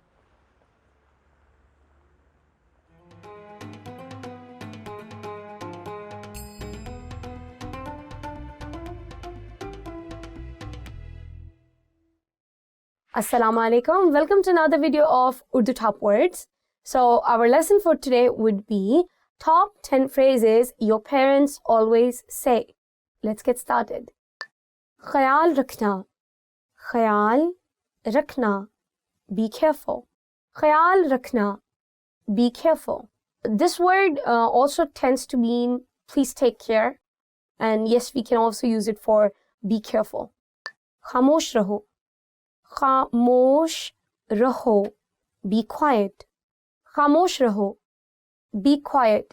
I think it depends upon your body language when you are speaking these words that the sentence itself can be soft but can also be harsh, like खामोश रहो, like be quiet.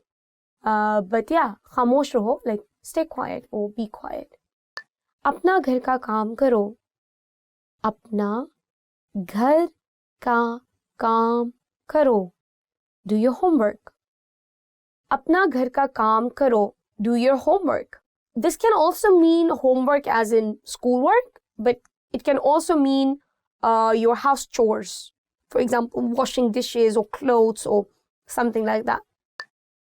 बिस्तर पर जाओ, बिस्तर पर जाओ, go to bed. बिस्तर पर जाओ, go to bed. Again, tone. The more you speak Urdu, you would come to realize that a lot of the things actually depends upon the pitch you are using. If it is softer pitch, it conveys a soft message.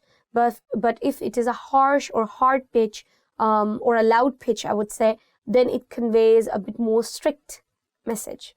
मैं 3 तक शुमार करने जा रहा हूँ. मैं 3 तक शुमार करने जा रही हूँ. मैं 3 तक शुमार करने जा रहा हूँ. मैं 3 तक शुमार करने जा रही हूँ. I'm going to count to 3. मैं 3 तक शुमार करने जा रहा हूँ. मैं 3 तक शुमार करने जा रही हूँ. I'm going to count to 3.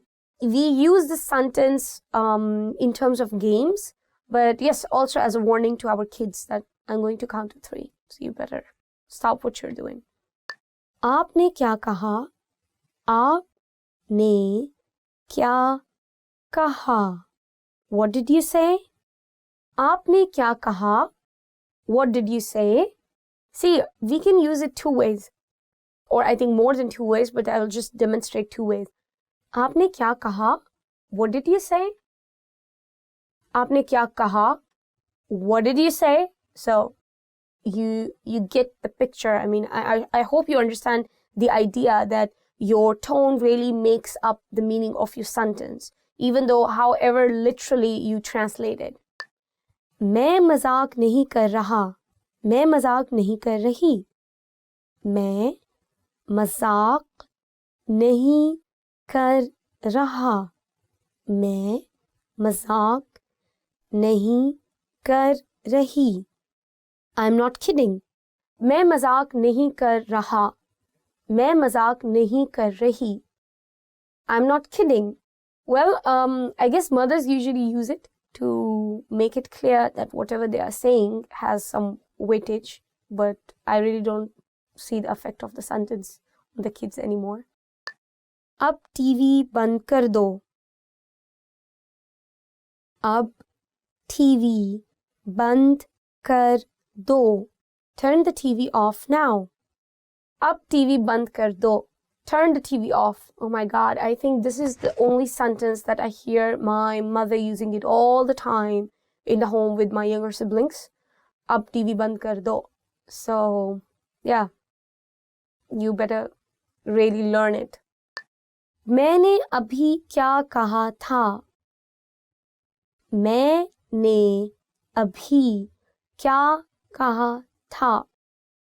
What did I just say? मैंने अभी क्या कहा था? What did I just say? I think this is one of my favorites in our today's lesson because I tend to use it a lot with my younger siblings. You know, the elder sister always have the importance in the family for the younger siblings. Like she's kind of the motherly figure.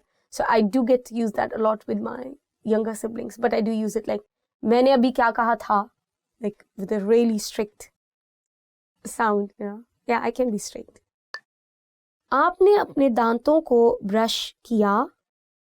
आपने अपने दांतों को brush किया.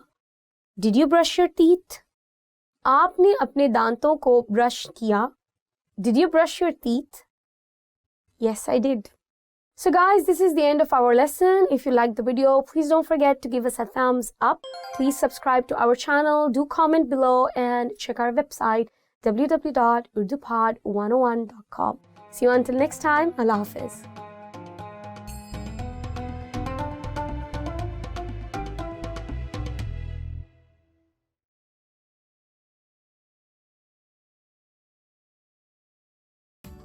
Hi everybody, I'm Afra from UrduPod101.com. Do you know how to say thank you in Urdu? In this lesson, you will learn 3 different ways to say thank you and how to respond.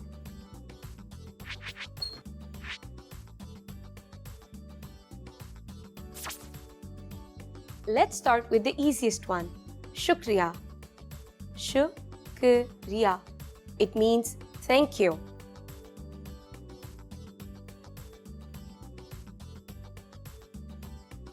If you want to show your sincere appreciation for something, you can say this phrase, बहुत शुक्रिया.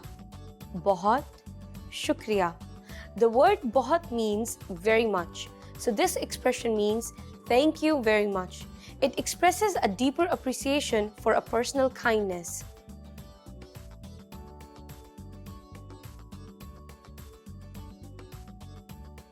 When you want to show your appreciation, you can also say Jazakallah. Jazakallah. It literally means may you get rewarded by Allah.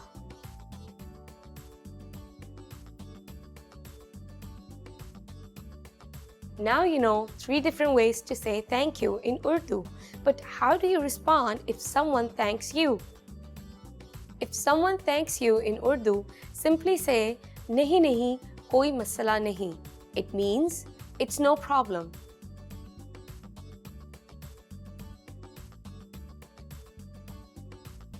Let's wrap up this lesson by recapping what we have learned. Listen to the expression and repeat after me. Thank you. Shukriya.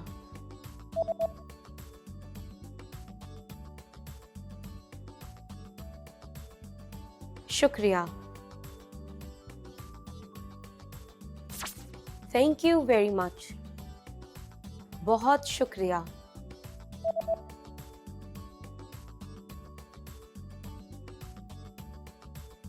बहुत शुक्रिया.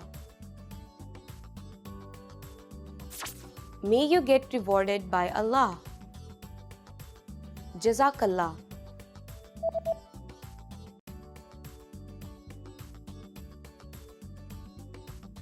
Jazakallah. And to respond, just say नहीं नहीं, कोई मसला नहीं.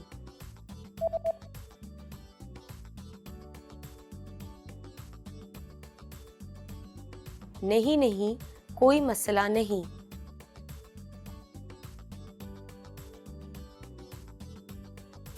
Well done.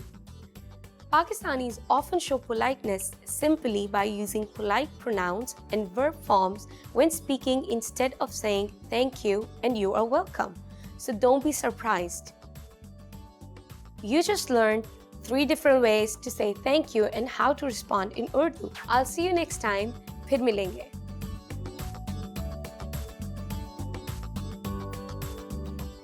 Hello, Assalamu alaikum. My name is Afra and welcome to our series Urdu Top Words. So our today's lesson is Top 15 Favorite Words Chosen by Fans. So let's get started. Aapka bahut shukriya. Thank you very much. So the first word is आपका बहुत शुक्रिया. Thank you very much. I think every language has a word for saying thank you, and it's a good word to know. This word can also be used in formal situations, but also in formal situations. When you're saying it like आपका बहुत शुक्रिया, it sounds really sincere, you know, like thank you very much. And when you are with your friends, you don't have to say it आपका बहुत शुक्रिया. You can just say shukriya, thank you. Mahina, month. So the next word is mahina, month. आप इस महीने क्या कर रहे हैं? What are you doing this month? It's a very good word to know and quite easy to use in any kind of conversation. For example, ये कौन सा महीना है? Which month is this? अच्छा, अच्छी, good. So the next word is अच्छा or अच्छी, which translates as good. If you have been following our other lessons, we had a whole other series explaining the nouns in Urdu. But you should know that the nouns in Urdu are both masculine and feminine. So this is one of the examples of that noun. In English, we have good, and we use it for a guy and for a girl, or we can use it for masculine and feminine. But in Urdu, if it is masculine, you would say acha. But if the noun is a feminine, you will say अच्छी. I'll explain it a bit more with an example. आज मौसम अच्छा है. Today the weather is good. So in Urdu, the word मौसम, weather, itself is masculine. So that is the reason I use the word अच्छा. One more example would be वो लड़की अच्छी है. That girl is nice, or that girl is good. So you can see that because the word is girl, in Urdu I'm using the word अच्छी, not अच्छा here. Billi, cat. The next word is billi, cat. मेरे पास पालतू बिल्ली है. I have a pet cat.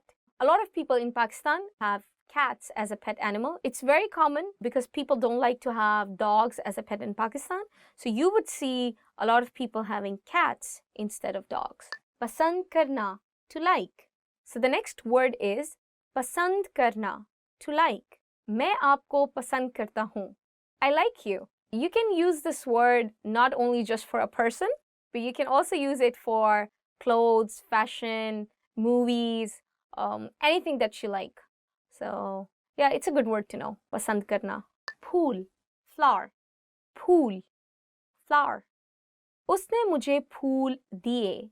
He gave me flowers. Yeah, it would be good to get some flowers for sure. Talim, education. So the next word is तालीम, education.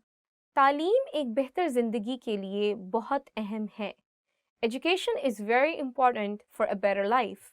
यकीन करना, to believe. So the next word is यकीन करना, to believe. मुझे यकीन नहीं हो रहा, मेरी आपसे मुलाकात हो गई.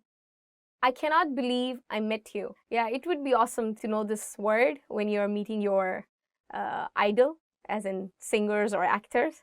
So yeah, keep an eye. ये मेरी खुशी है.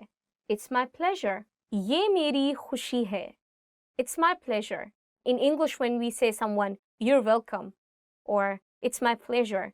So yeah, it would be good, or I would say it would be kind to say someone ये मेरी खुशी है, but I have never heard many people using it, to be very honest.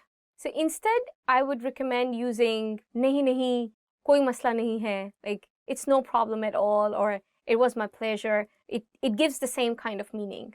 तस्वीर, photograph. तस्वीर, photograph. मैं आपके साथ एक तस्वीर उतार सकता हूँ.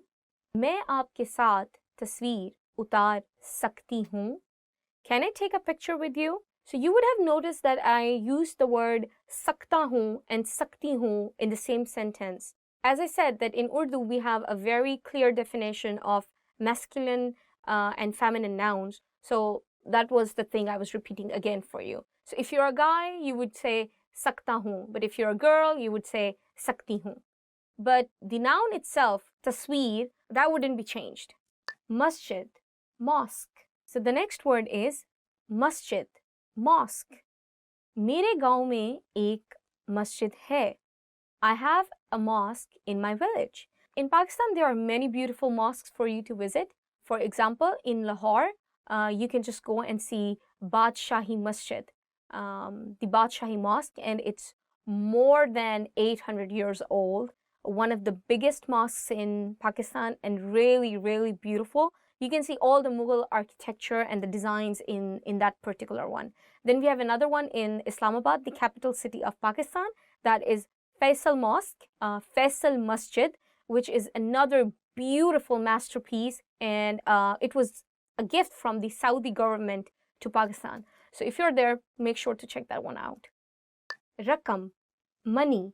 So the next word is rakam, money. Aapko ye rakam kahan se mili? Where did you get this money from? I would say to hear this word rakam is very formal, but in our very casual conversations, we are using the word paise, and we translate in English as money. Ye kitne paise hain? How much money is this? So I wouldn't say ye kitni rakam hai, even though the word rakam means money, but it's quite a heavy word to use in your daily conversation. So I would recommend you to use the word paise instead of rakam. Koi baat nahi, it's okay. Koi baat nahi, it's okay. Probably you will be hearing this word in almost every conversation. If someone says thank you to you and you want to say you are welcome, so you would say koi baat nahi. We don't have the exact translation of you are welcome in Urdu. We just say koi baat nahi. As you remember, like previously I also covered the word it's my pleasure. So that was the one I was explaining you. Nahi nahi, koi baat nahi, koi masla nahi, like it's no problem at all. Khandan, family. Khandan, family. Mera pura khandan aapka paristar hai. My whole family is a fan of you. Really? Okay. I would just like to say one more thing over here, that as the Pakistani community is getting more educated day by day, we have more English words in Urdu. So many people use the word family as in family in Urdu. They don't use the word khandan. For example, मैं अपनी family के साथ जाऊंगा. I will go with my family. So they wouldn't say मैं अपने खानदान के साथ जाऊंगा. The word khandan is exactly right and has the exact translation as in English family. But what I'm saying is that we have now lots of words from English and you can just use those words as it is. Selfie. Selfie. So the other word is selfie. The English translation, selfie. क्या मैं आपके साथ selfie ले सकती हूँ? Can I take a selfie with you? Another word that came from English language and we are just using it as it is. I don't know a word that can be used instead of selfie at all. I hope you liked today's lesson. If you like our video, please give us a thumbs up. Please subscribe down below. And don't forget to check our website, www.urdupod101.com. Allah Hafiz.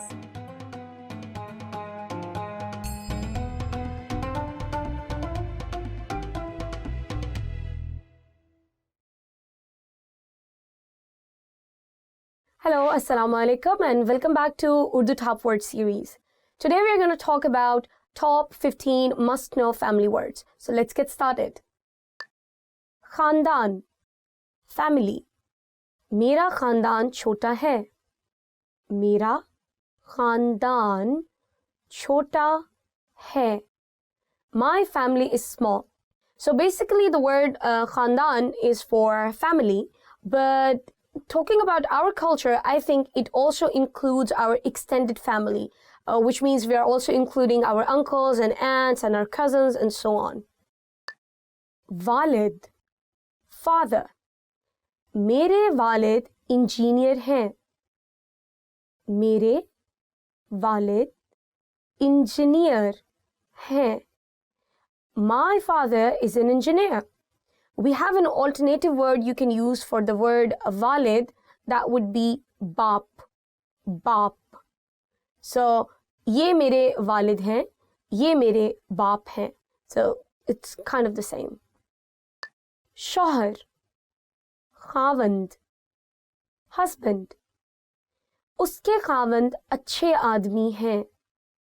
उसके खावंद अच्छे आदमी हैं. Her husband is a nice man. You must have noticed I used two words. The first was खावंद and the second was शौहर. So they mean the same, and you can use any one of them, the one you are more comfortable with or that seems more natural to you. बेटा, son. मेरा बेटा 20 साल का है. मेरा बेटा 20 साल का है. My son is 20 years old. The word beta is used for son, and as I think we already discussed in our previous videos that in Urdu, for every noun and verb we do have the masculine and feminine words like separate. So for a woman it would be beti, and for just a man it would be beta. Bhai, brother. मेरा भाई banker है. मेरा भाई banker है. My brother is a banker. One more thing that in Pakistan, when we don't know many people and we are in the market and we just meet a man on the shop, and we think that he's not really he's not middle-aged, he's not really old, and he looks young to us, so we usually address them as bhai, like bhai ye dena. Brother, please give me this. So it's very common. And similarly, the guys at the shop, they also tend to address women as baji. If the women are like a bit, maybe in their 20s or 30s. Yeah, not 20s, I think 30s. So they would just say like baji ye le le, like sister, have a look. So this is a more polite way to address each other even when you are in the market. Khalu, phupha, mamu, चचा, uncle. मेरे चचा के 4 बच्चे हैं. मेरे चचा के 4 बच्चे हैं. My uncle has 4 kids. So you might have noticed that in Urdu I actually use 4 words. Khalu. So khalu is the husband of your mother's sister. Pupa is the guy who is the husband of your father's sister. Mamu is the guy who is the brother of your mother. And lastly, chacha. So chacha is the younger brother of your father. So in Urdu, we have names for all of these guys. But in English, we just say uncle, which is pretty easy.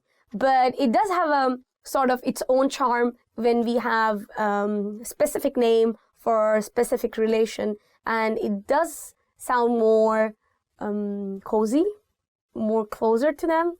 So yeah, it's good to know. You should learn them. Dada, grandfather. मेरे दादा एक अजीम शख्स थे. मेरे दादा एक अजीम शख्स थे. My grandfather was a great person. So, though we do always write dada, in speaking Urdu, it's more natural that for some people, you would see they say dada ji. Some people say dada abbu. Some people say bade abbu. So, these words are the same for the relation dada. But when we are writing in Urdu, we just specifically use the word dada. But in conversation, it's a bit different. To make it more personalized and give it a more intimate touch, we use the words like abuji, bade abbu, dadaji, or dada. Susar, father-in-law. मेरे ससुर वकील हैं.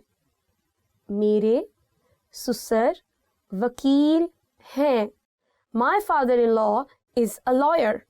So in Pakistan, this relationship is actually one of the most important ones when you get married. Yeah, women tend to have a very close relationship with their father-in-laws.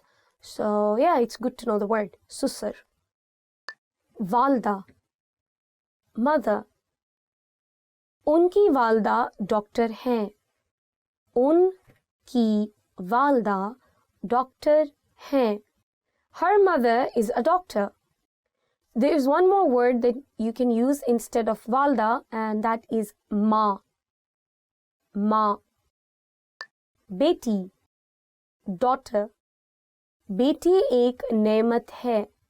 बेटी एक नेमत है. A daughter is a blessing. So, as I previously told you guys in the video before, that for a man we use the word beta, and for a woman we use the word beti. If you want to know more about it, you should check our grammar videos in which we have discussed about nouns and verbs having masculine nouns and feminine nouns, and masculine verbs and feminine verbs. बहन, sister. मेरी एक बड़ी बहन है. मेरी एक बड़ी बहन है. I have an elder sister. So we can use the word बहन for may it be a younger sister or may it be an older sister, but you would have to use the adjective for elder or younger, and in Urdu for the younger one that would be choti, and for the elder one that would be badi. बीवी, wife. मेरी बीवी बहुत ख्याल रखने वाली है. मेरी बीवी बहुत ख्याल रखने वाली है. My wife is very caring. सास, mother-in-law. मेरी सास दही इलाके में रहती हैं. मेरी सास दही इलाके में रहती हैं. My mother-in-law lives in the countryside. As I said, we do have word for every relation. So for father-in-law, susar. Mother-in-law, saas. दादी, grandmother. मेरी दादी बहुत मेहरबान थी. मेरी दादी बहुत मेहरबान थी. My grandmother was very kind. So as I said, that to give these words a bit more intimate touch, we do say dadi ji, dadi jaan, dadi ammi, badi ammi, or you can just say dadi. It's the same. साथी, partner. मुझे एक अच्छे जीवन साथी की ज़रूरत है. मुझे एक अच्छे जीवन साथी की ज़रूरत है. I need a good life partner. You should know that this word sathi is not just used for a life partner, but it can be used for a friend. It can be used for your teammates. It can also be used for people who are working with you in the office space on a project, you know. Okay guys, so this is the end of our lesson. Please do tell me which of the words that you found most easiest and the most difficult one, and I'll try to help you practice it more. Please do comment below if you like the video. Please give us a thumbs up, subscribe to our channel, and do visit our website www.urdupod101.com. See you until next time. Allah Hafiz. Assalamu alaikum. Hello, assalamu alaikum. Welcome back to Urdu. Urdu top words. Okay. Hello. Oh, kill the fan. Kill the fan. Okay, kill the fan. Okay. My father-in-law is a lawyer. Yeah, lawyer, not liar.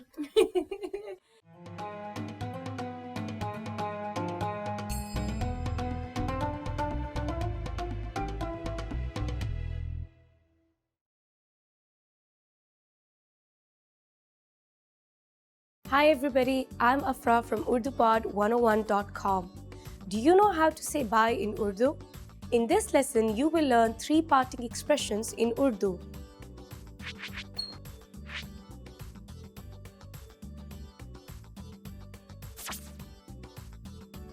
Let's start with the easiest one, Khuda Hafiz. Khuda Hafiz. This means goodbye in Urdu. You can use this parting expression for any occasion.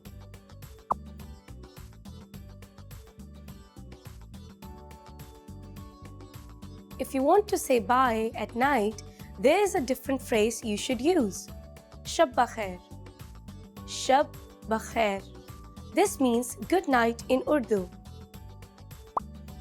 The first word shab means night, and the second word bakhair means good.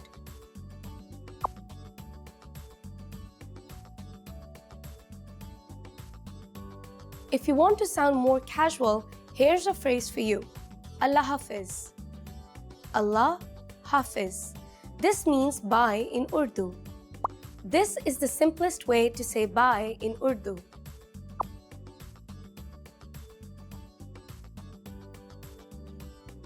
Let's wrap up this lesson by recapping what you have learned.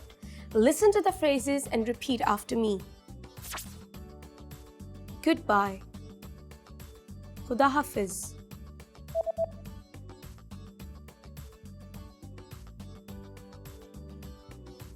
Khuda Hafiz. Good night. Shab bakhair.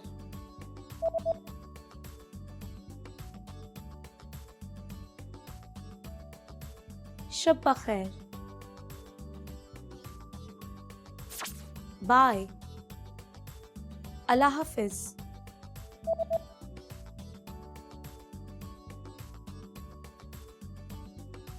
Allah Hafiz.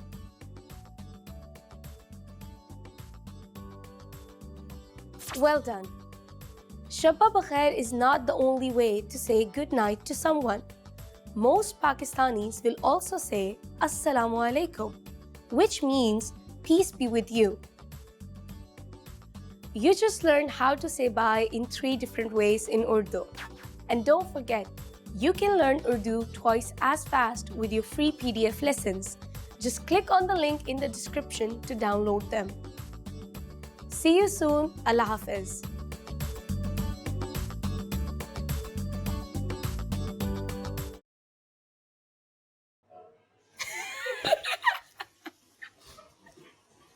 I just had a hunch, I just had a hunch. I didn't want to start, The first word shab means night, and the second word bakhair means good. See you soon. Sorry. Okay, one more time. Assalamu alaikum. Hello everyone. Welcome to Urdu Top Words. Our today's lesson is 10 Pakistani foods. So let's get started. Halwa puri. Halwa puri. Halwa puri. Halwa puri. Mujhe halwa puri pasand hai. I like halwa puri. Actually, this is one of my favorite ones. We usually eat it in our breakfast and it's very common in Pakistan. You can get it almost in every street. Kadahi. Kadahi. Kadahi. Kadahi. Aapko kadahi pasand hai? Do you like kadahi? I love it. Actually, kadahi is a very traditional food in Pakistan and it's made from meat. You can use chicken meat, beef or mutton, but people in Pakistan actually prefer it in mutton. I love mutton kadahi. Biryani. Biryani. Biryani. Biryani. मैं बिरयानी बनाने में माहिर हूँ. I'm an expert in cooking biryani. Actually, that's not true. My mother is. Biryani is a traditional food that is served in India, Pakistan, and also in Bangladesh. And it's one of the most delicious food that you will ever get to taste. It has so many spices and such a beautiful aroma, and you can actually feel all that aroma on your tongue. It's actually a mixture of rice and chicken curry, and you mix it, but it's much more than that, so you got to taste it for sure for yourself. Korma. Korma. Korma. Korma. आप korma बनाने में माहिर हो? Are you an expert in making korma? Korma is a traditional food of Pakistan and it is a form of curry. So we have mutton, beef or chicken and we make curry with it. But we have a very special ingredient involved in korma and that are nuts. Lots of nuts. And the aroma with the nuts is very strong. So you should really taste it. Pie, pie, pie, pie. Pie नाश्ते में खाए जाते हैं. Pies are taken in breakfast. Pies are, the literal translation is feet of a goat. And don't get scared, but we actually eat them, but not just like we just cut them and eat them. We clean them, and the way of sterilizing the feet of a goat is a very long process in Pakistan. So we burn the skin and we take off all the hair, we boil them so there are no more bacteria or germs in it, and we also cut them in half in order to make sure that they are sterilized properly. And after that, we cook them with special spices for this dish. And the gravy is very sticky and they are really heavy in terms of calories, but everybody loves pies. No matter you are from Punjab or you are from some other province, but you would love it. So it's a must try if you ever visit Pakistan. Kofte, kofte, kofte, kofte. मुझे कोफ्ते पसंद है. I really like kofte. Kofte is actually meatball. So we just have an egg in between and we cover the egg with the meat. And it's really delicious. And when we are serving the food, we usually cut one kofta into 2 pieces. So you can imagine it looks like an eyeball. So in between you can see half of the egg, a boiled egg, and it's covered with lots of meat outside. It's really beautiful. Halim, Halim, Halim, Halim. Halim garam hai. Halim is hot. Trust me, people, you would really want to eat a hot halim because the spices, the aroma, it's just delicious. And I'm a foodie maniac. I mean, I love food. And halim is basically a combination of lots of different pulses cooked together with chunk of meat in it, and it's just heaven. Nihari, nihari, nihari, nihari. Lahore ki nihari mashhoor hai. The nihari of Lahore is famous. I totally agree with it 100%. And I'm from Lahore, so take my word for it. Nihari is a curry, a thick gravy that we make from the meat of a goat, but it's taken from the thigh part, specifically from that part. And it's kind of also a bit sticky, and it's not really spicy, and we eat it with naan, always with naan. We never have any other kind of bread with nihari. So you should give it a try. And mostly people in Lahore and Punjab, they want nihari as their breakfast. I know, it sounds weird, eating such a heavy dish in the breakfast, but that's how we do it in Pakistan. Zarda, zarda, zarda, zarda. Zarda शादियों के लिए एक मशहूर dish है. Zarda is a famous course for wedding reception. So basically zarda is sweet rice. So all the rice we make in biryani, they are spicy, but in zarda it's the opposite. They are sweet, and it also has many kind of pistachios and nuts in it. It's served as a dessert, you may call it. Yeah. Matanjan, matanjan, matanjan, matanjan. Matanjan rangeen hai. Matanjan is colorful. So zarda and matanjan are like brother and sister. So matanjan is also sweet rice, but it has many colors.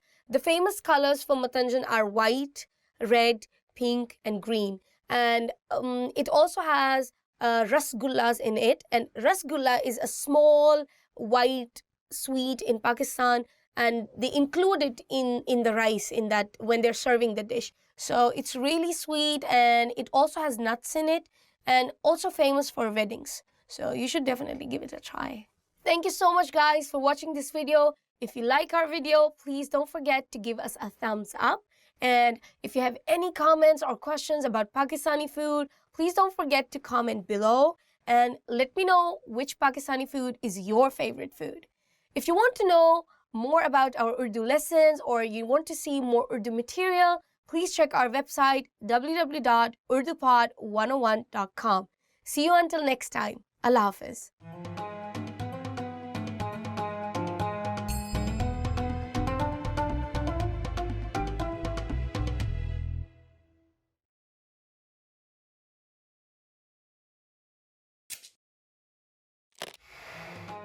Assalamualaikum. मेरा नाम अफरा है. Hi, my name is Afra. Welcome to UrduPod101.com's 3 minute में Urdu, the fastest, easiest and most fun way to learn Urdu. In the last lesson, you learned some words used when apologizing in Urdu, including maaf kijiye. In this lesson, you are going to learn numbers in Urdu. Yes, numbers. Tadad. From 1 to 10. And you are going to learn them in only 3 minutes. 3 minutes. Are you ready? Let's start. Ek, ek. Do, do. Teen, teen. Char, char. Panch, panch. Chhe, chhe. Saat, saat. Aat, aat. No, no. Das, das. Okay, now repeat after me. I will say the numbers and give you time to repeat each one. Ek, do, teen, char, पांच, छः, सात, आठ, नौ, 10. Great job. What is before ek? Do you know? It's 0, of course, which in Urdu is sifar. Sifar. Now you don't have any more excuses. You can give your friends your cell phone number in Urdu. Let's try it together. To say my phone number is in Urdu, first say the phrase Mera phone number, then say your cell phone number and finally say hai. Mera phone number. Your phone number hai.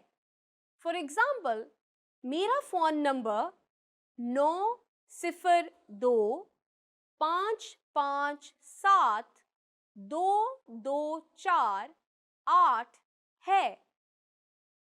Can you understand it by yourself? 902 557 224 8. Perfect. Now it's time for Afra's advice. Did you know that in Urdu, numbers have their own script that is similar to the Hindu-Arabic numeral system? Yes, that's right. They don't look like the numbers we are used to seeing in the Western world. But with just a little more effort, you can not only say the numbers in Urdu, you'll be able to read them as well. Do you know the Urdu word for 100? In the next lesson, you are going to learn the numbers from 11 to 100 in Urdu. Your task now is to practice the numbers we studied in this lesson from 1 to 10. फिर मिलेंगे.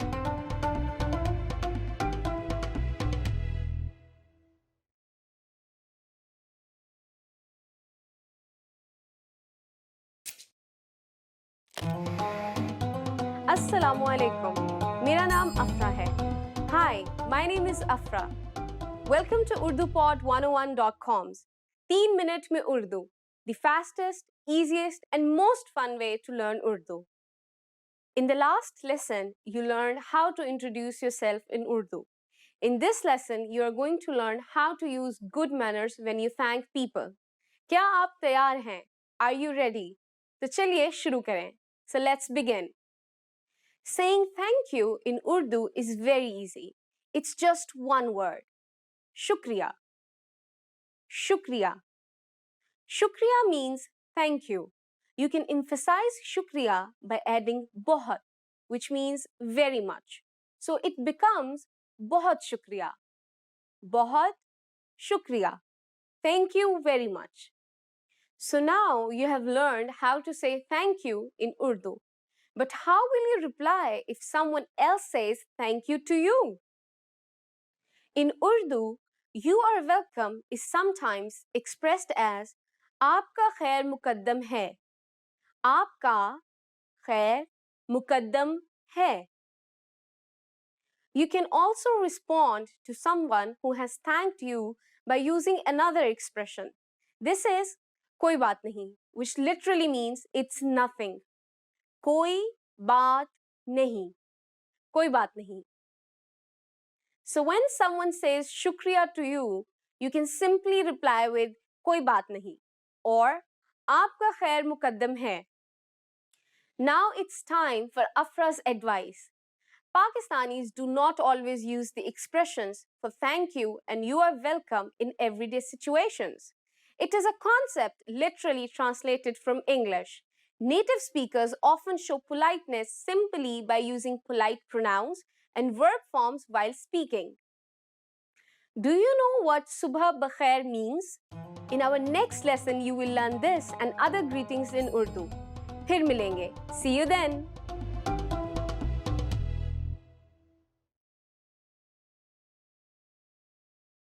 Hi everyone! Do you know how to say I love you in Urdu? In this lesson, you'll learn 3 different ways to say it. Let's start with how to express your feelings to your loved one. मैं तुमसे प्यार करता हूँ. मैं तुमसे प्यार करता हूँ. मैं तुमसे प्यार करता हूँ. Or if you want to explain those butterflies in your stomach, you can say मैं तुम्हारा दीवाना हूँ. मैं तुम्हारा दीवाना हूँ. मैं तुम्हारा दीवाना हूँ. And when you feel that I love you is not enough, you can say आपके लिए मेरी मोहब्बत को अल्फाज बयान नहीं कर सकते. आपके लिए मेरी मोहब्बत को अल्फाज बयान नहीं कर सकते.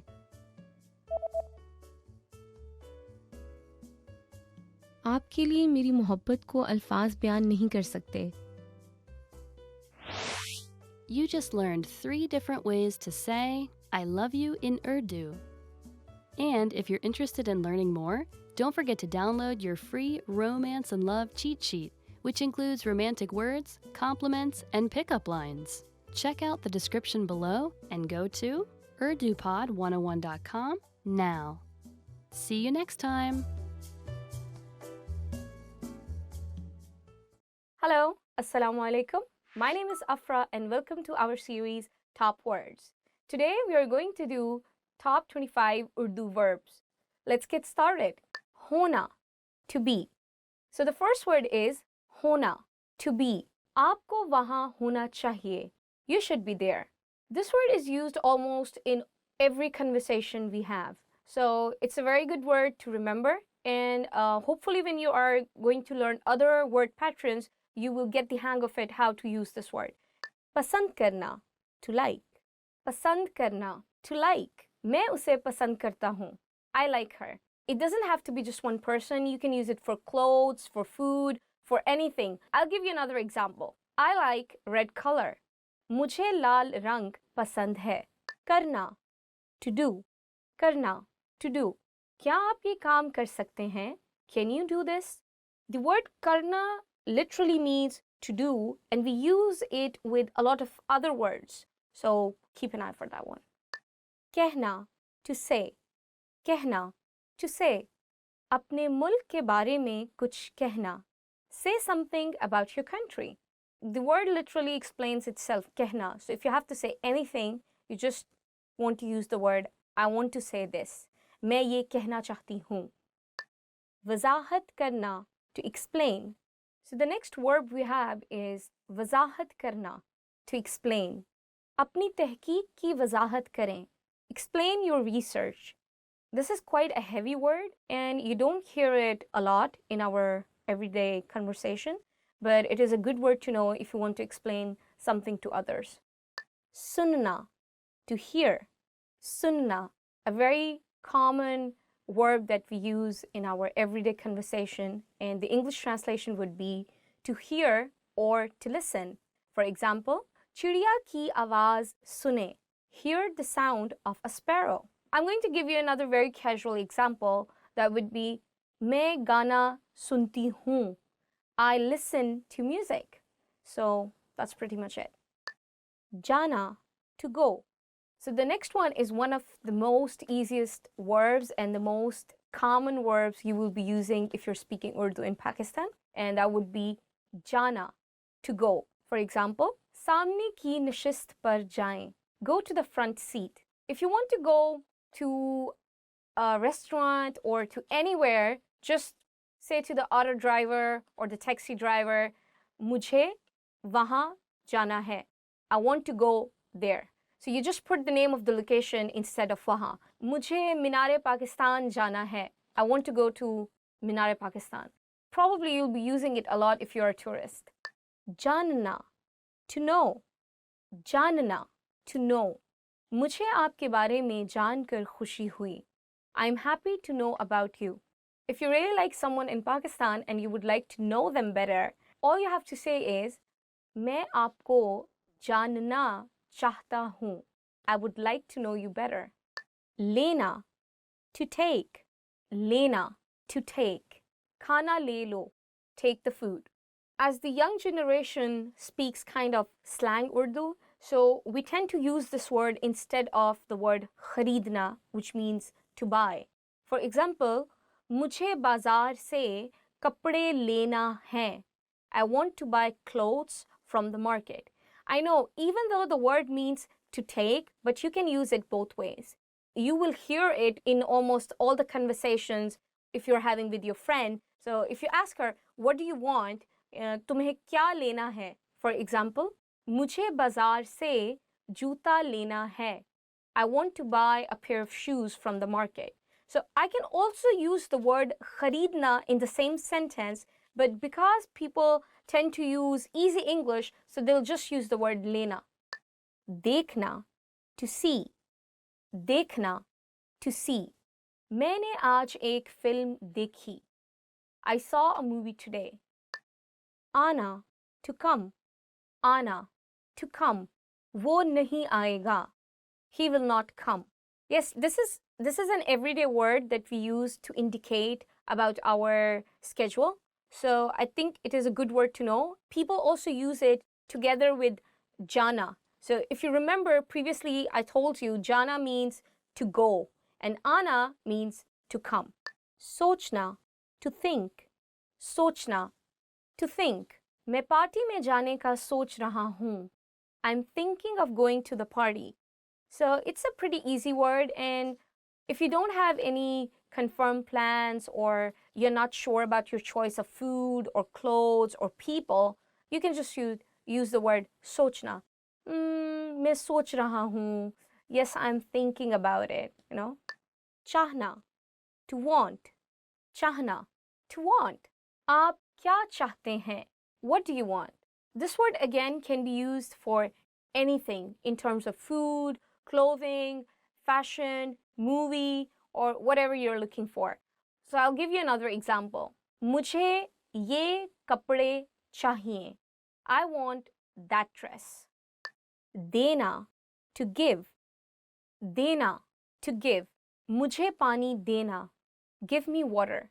It is a very common word, and you can observe it, especially in the conversation of older siblings when they're talking to their younger ones and they are bossing them around. So there's just like, give me water.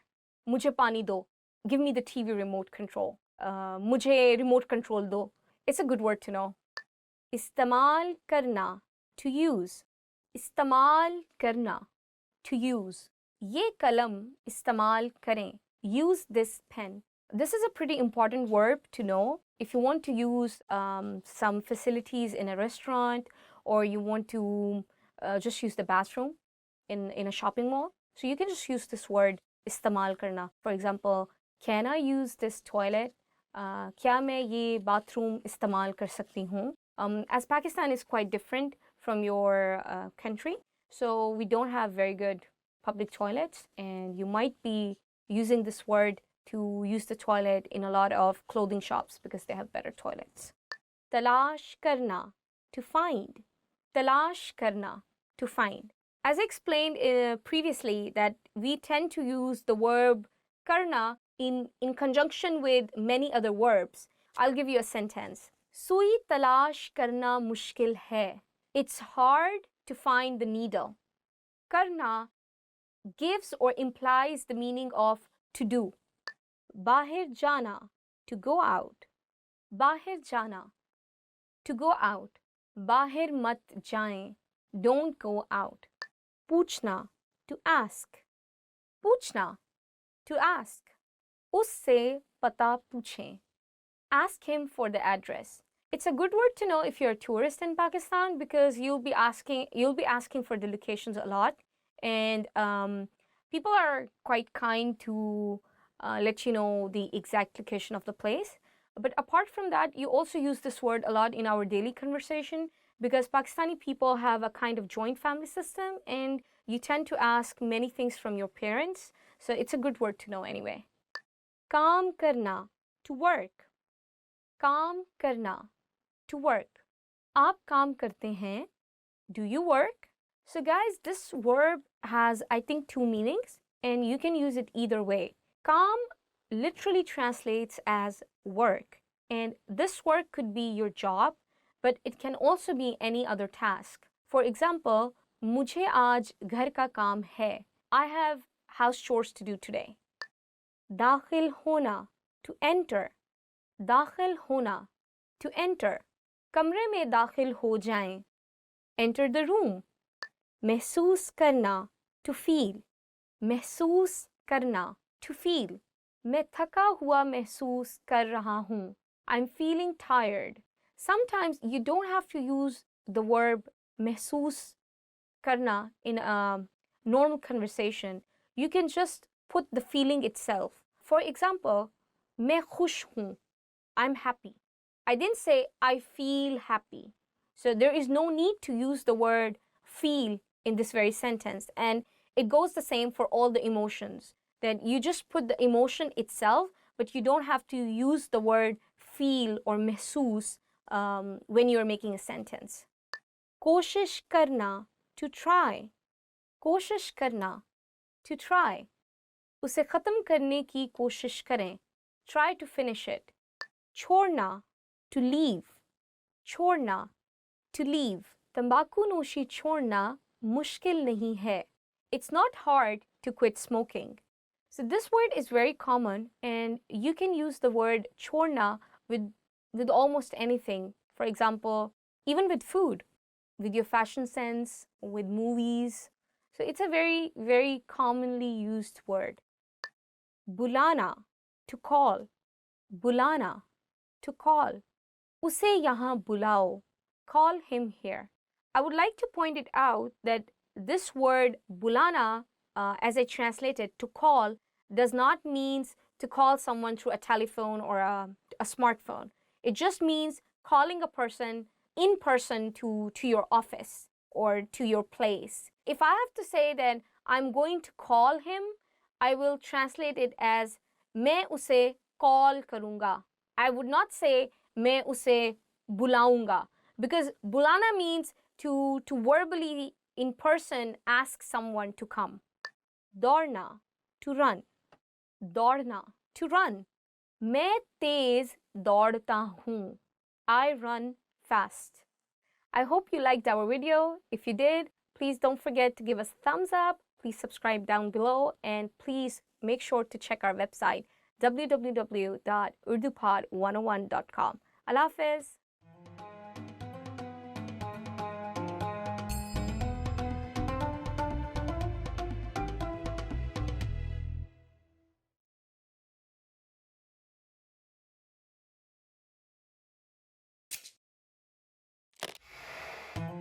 Assalamu alaikum. मेरा नाम अफरा है. Hi, my name is Afra. Welcome to UrduPod101.com's 3 minute में Urdu, the fastest, easiest and most fun way to learn Urdu. In the last lesson, you learned the phrase क्या आप अंग्रेजी बोलते हैं? Meaning, do you speak English? In this lesson, you are going to learn how to apologize in Urdu. There are a number of ways to apologize. But in a formal situation, you should use maaf kijiye. Maaf kijiye. The first word maaf literally means forgive, and kijiye is a polite form of the verb meaning please do. So this expression actually means something like forgive me please. Now let's hear it again. Maaf kijiye. Maaf kijiye is used in formal situations when you're communicating with someone you have met for the first time, with elders, and usually also when communicating with women. It is not used among friends or people who are informal with each other. The informal way to say I'm sorry is maaf karo. Maaf karo. Let's review. Maaf kijiye is the formal way to say I'm sorry or excuse me. Maaf karo is the informal way to say I'm sorry or excuse me. These are all versatile phrases with a few different meanings, depending on the situation. Whether you are trying to get someone's attention for a question or making your way through a crowded area, or apologizing for stepping on someone's foot, these are all phrases you could use. Now imagine someone says maaf kijiye to you after having done something wrong. How would you respond? In this case, the proper phrase is koi baat nahi. Koi baat nahi. This means something like it doesn't matter. Koi baat nahi. You might remember this phrase from lesson 2. It is the same phrase you can use when responding to someone thanking you. Now it's time for Afra's advice. If someone bumps into you on the streets in Pakistan, don't expect an excuse me, especially in the big cities. Pakistanis are usually very friendly people, but just don't consider excusing themselves for bumping into someone as time well spent. Big crowds are very common in big cities. Unless someone pushes you over so hard you fell on the ground, keep walking. Are you able to count in Urdu? In the next lesson, you will learn the numbers in Urdu from 1 to 10. I'll be waiting for you in our next lesson. फिर मिलेंगे.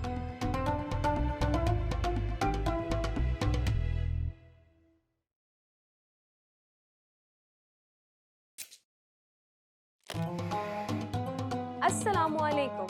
मेरा नाम अफरा है. Hi, my name is Afra.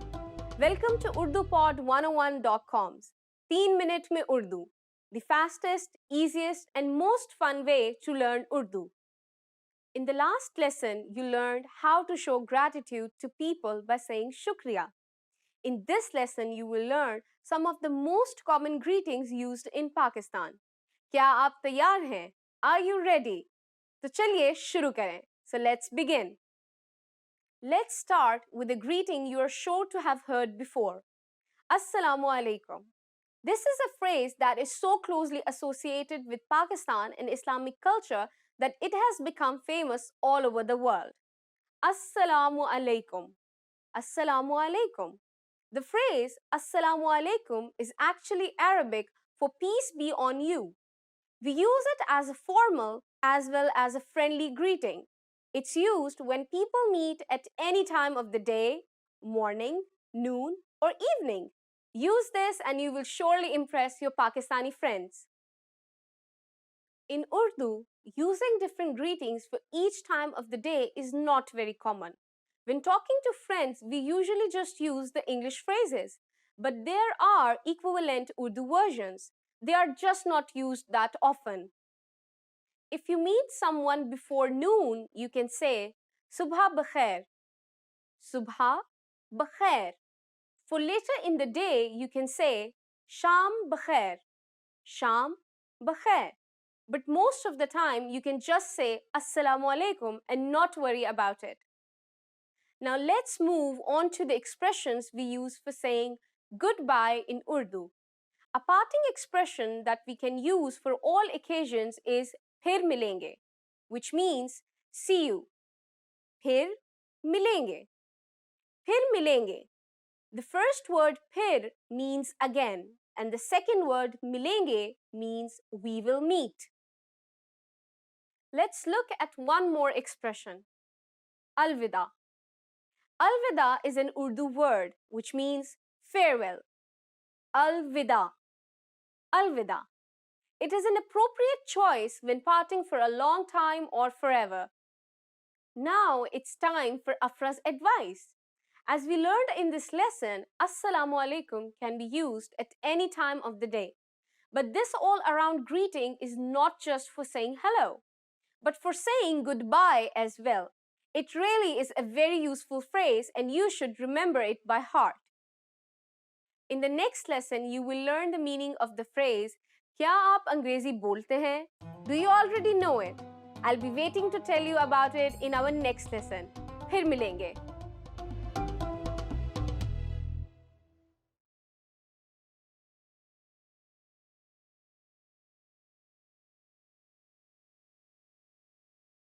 Hello, Assalamu alaikum. My name is Afra. Welcome to Urdu Top Words. Today's lesson is Top 25 Phrases in Urdu. So let's get started. Hello. Hello. Hello.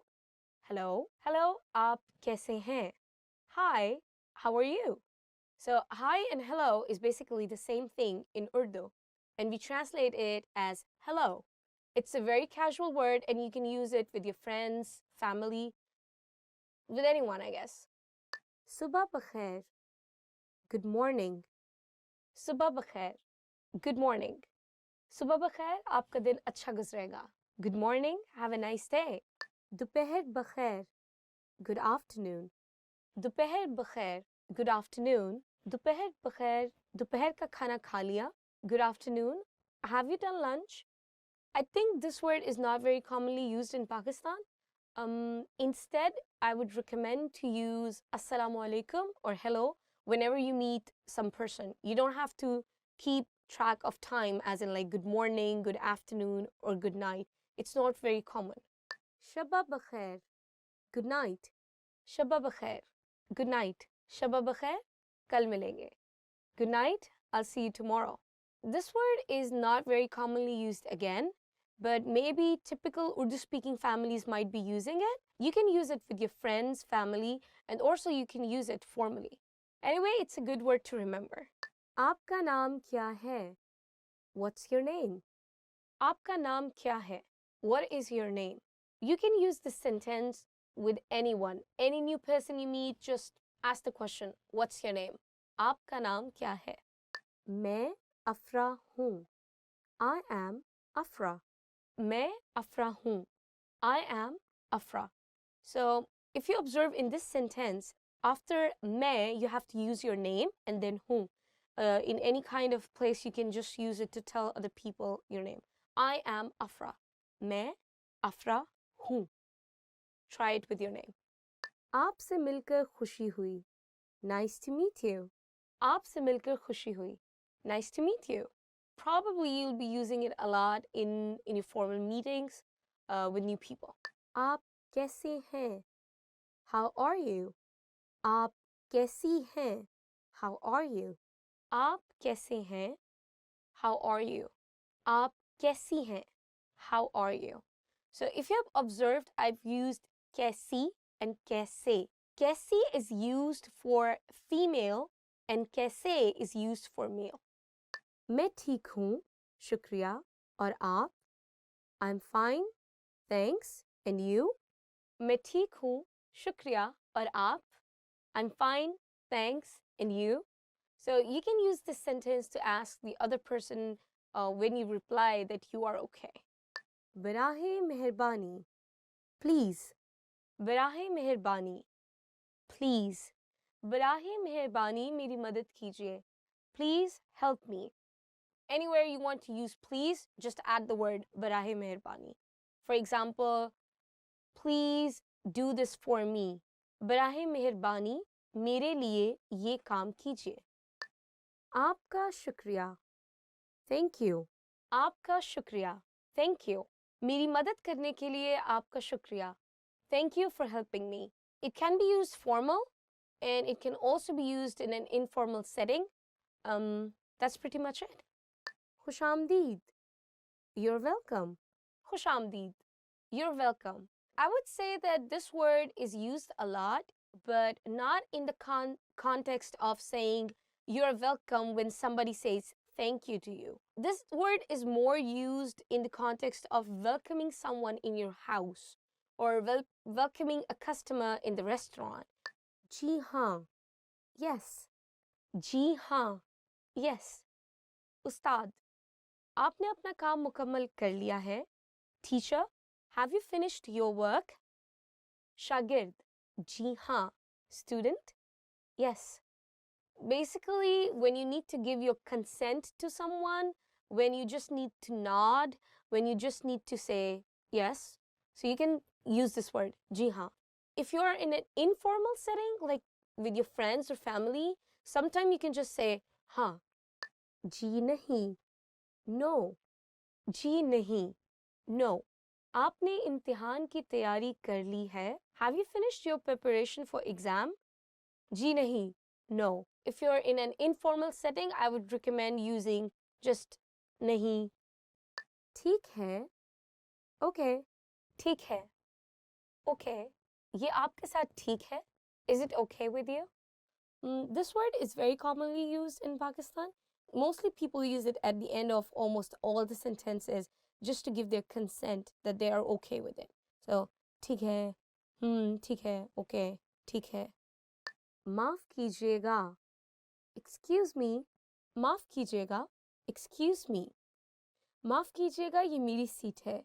Excuse me, this is my seat. This word is very polite and mostly used in a formal situation, or I would say like people you don't know with, you can use it, but definitely not with friends and family. क्या वक्त हुआ है? What time is it? क्या वक्त हुआ है? What time is it? You can use this sentence to ask time. Any part of the day is okay. Baitul Khala kahan hai? Where is the restroom? Baitul Khala kahan hai? Where is the toilet? Baitul Khala, toilet. In Pakistan, many people can speak English, so English has become a part of Urdu to some extent. So we use the word bathroom commonly instead of Baitul Khala. So if you go to a person and just say, bathroom kahan hai, it would be okay. Where is the toilet? Where is the bathroom? Instead of using the word Baitul Khala. Kuch der intezar kare. Wait a moment. Kuch der intezar kare. Wait a moment. It's a very formal sentence and I think it's a good one to remember. Iski कीमत कितनी है? How much is this? Iski कीमत कितनी है? How much is this? This kind of sentence can be used in any market and at any time and by anyone, male or female. बराहे मेहरबानी मुझे check मिल सकता है? Could I get the check please? बराहे मेहरबानी मुझे check मिल सकता है? Could I get the check please? There's more than one way of saying it. Instead of the word check, you can also use the word bill. Bill is the same as in English bill, like the billing. So I would recommend using that word more often. It's more understandable and more commonly used. Madad, help. Madad, help. मैं तूफान में फंस गया हूँ, मेरी मदद करें. I'm stuck in a storm, help me. Just saying the word madad doesn't make any sense, like help. Maybe it makes sense in English, but not in Urdu. So when you say in Urdu, you might need to add something to the word madad. For example, मेरी मदद करें, please help me. बराहे मेहरबानी मदद करें, please help. बाद में मिलते हैं, see you later. बाद में मिलते हैं, see you later. अभी मैं मसरूफ हूँ, बाद में मिलते हैं. I'm busy at the moment, see you later. This phrase is very commonly used among friends. मुझे मालूम नहीं, I don't know. मुझे मालूम नहीं, I don't know. You can use this phrase for anything, for any kind of information that you don't know. You can just say, मुझे मालूम नहीं, I don't know. Not just for information, but information related to a person. For example, where is Ali? Ali कहाँ है? मुझे मालूम नहीं. I don't know. खुदा हाफिज. Goodbye. खुदा हाफिज. Goodbye. जाने का वक्त है. खुदा हाफिज. It's time to go. goodbye. This is the end of the lesson. If you like our video, please remember to give us a thumbs up. Please comment below and don't forget to check our website urdupod101.com. Allah Hafiz.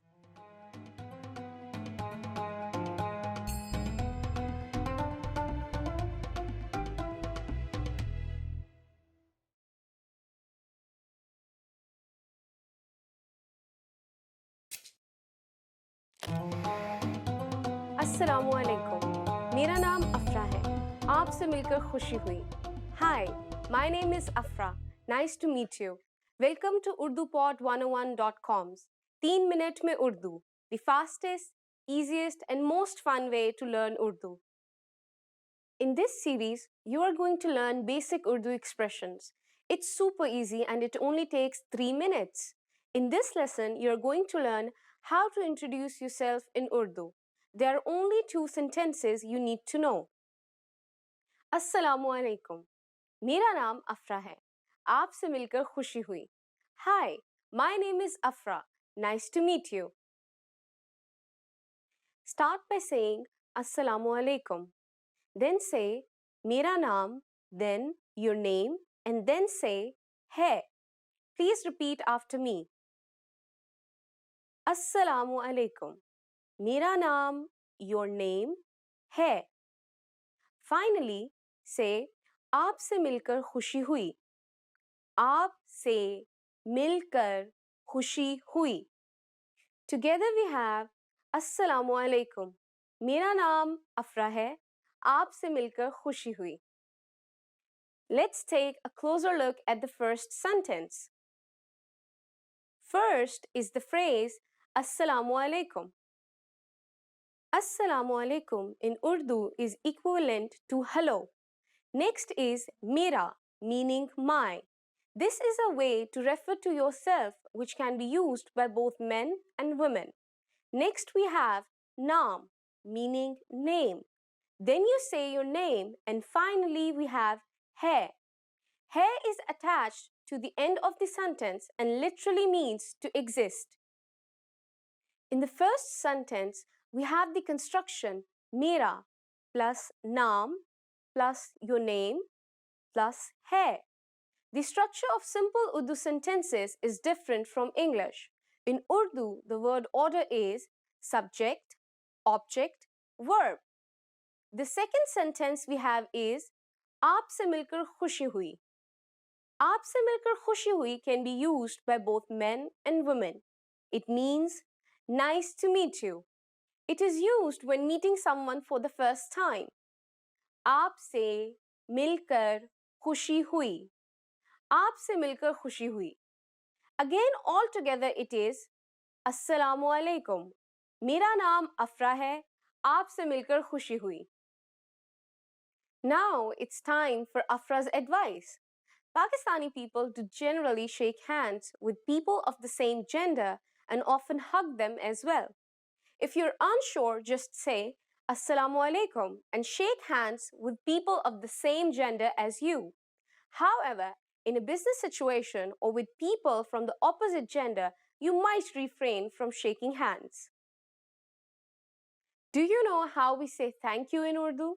You will learn how to say this and many other words in the next lesson. फिर मिलेंगे. See you then.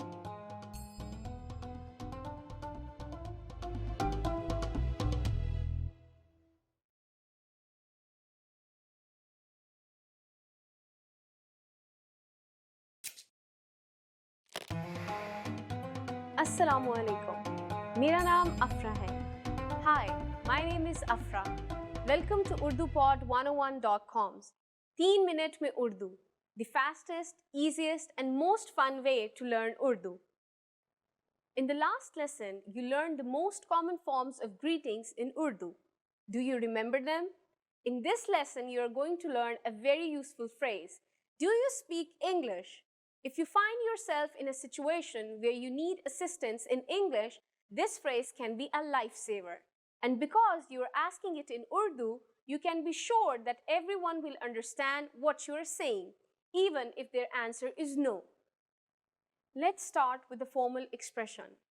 First though, take note that in Urdu, Verbs change depending on the number and gender of the noun. So when asking a man if he speaks English, you would say, क्या आप अंग्रेजी बोलते हैं? क्या आप अंग्रेजी बोलते हैं? But to ask a woman if she speaks English, you would say, क्या आप अंग्रेजी बोलती हैं? क्या आप अंग्रेजी बोलती हैं? Let's have a closer look. First, we have kya, a question marker which comes at the beginning of the sentence. Next is aap. This is the respectful word for you and is used in formal situations. You should always use it with people you don't know or with elders. Next, we have angrezi, which means English. Next is the verb bolte, meaning to speak. It is used when the subject is masculine. We use bolti when the subject is feminine. And finally, we have hain. Hain is a sentence ending particle used with aap. Once more, when asking a man, it's क्या आप अंग्रेजी बोलते हैं? And when asking a woman, क्या आप अंग्रेजी बोलती हैं? Now let's make this sentence informal. First, we need to use the informal version of you, which is tum. If we change the word for you, we will also change the sentence ending particle to ho. Everything else stays the same. When speaking to younger people, it's acceptable to use this informal form, in which case you will say, क्या तुम अंग्रेजी बोलते हो? To ask a young man or a boy, क्या तुम अंग्रेजी बोलते हो? And when you're asking a young woman or a girl, you will say, क्या तुम अंग्रेजी बोलती हो? क्या तुम अंग्रेजी बोलती हो? The responses you will receive could be one of these three. हाँ, yes, हाँ, थोड़ी बहुत, a little, थोड़ी, बहुत, नहीं, no, I don't, नहीं. Now let's review one more time. To ask a man in a formal situation if he speaks English, we would say, क्या आप अंग्रेजी बोलते हैं? And to ask a woman in a formal situation, we would say, क्या आप अंग्रेजी बोलती हैं? To ask a man in an informal situation, we would say, क्या तुम अंग्रेजी बोलते हो? And to ask a woman in an informal situation, we would say, क्या तुम अंग्रेजी बोलती हो? Now it's time for Afra's advice. Pakistan was once for a long time part of the British Empire, and so today English is one of the official languages of Pakistan. When visiting tourist areas, you are sure to meet many people who can communicate with you in English. Still, a large part of the population cannot understand English, and you can never go wrong knowing the local language. How do you say, I'm sorry in Urdu? In the next lesson, we will learn ways to apologize. It's never too late to show your good manners with Pakistani people. I'll see you in our next lesson. फिर मिलेंगे.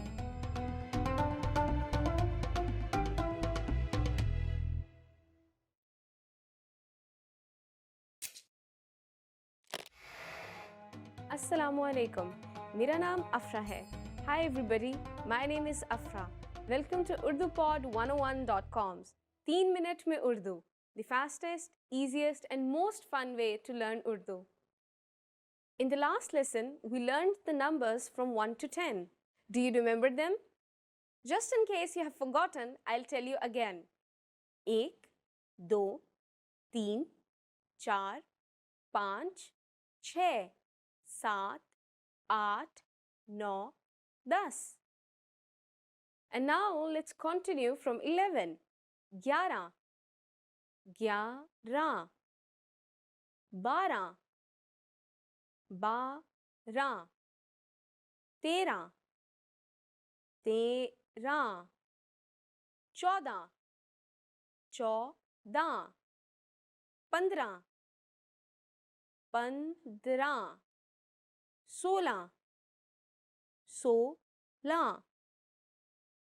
15, 15, 16, 16, 17, 17, 18 18 18 19 19 Urdu numbers from 1 to 100 are quite irregular with no definite pattern. So the only way to learn them is to memorize them. It might seem daunting at first, but you will soon recognize a rough pattern. Now, here are the rest of the tens. 20 20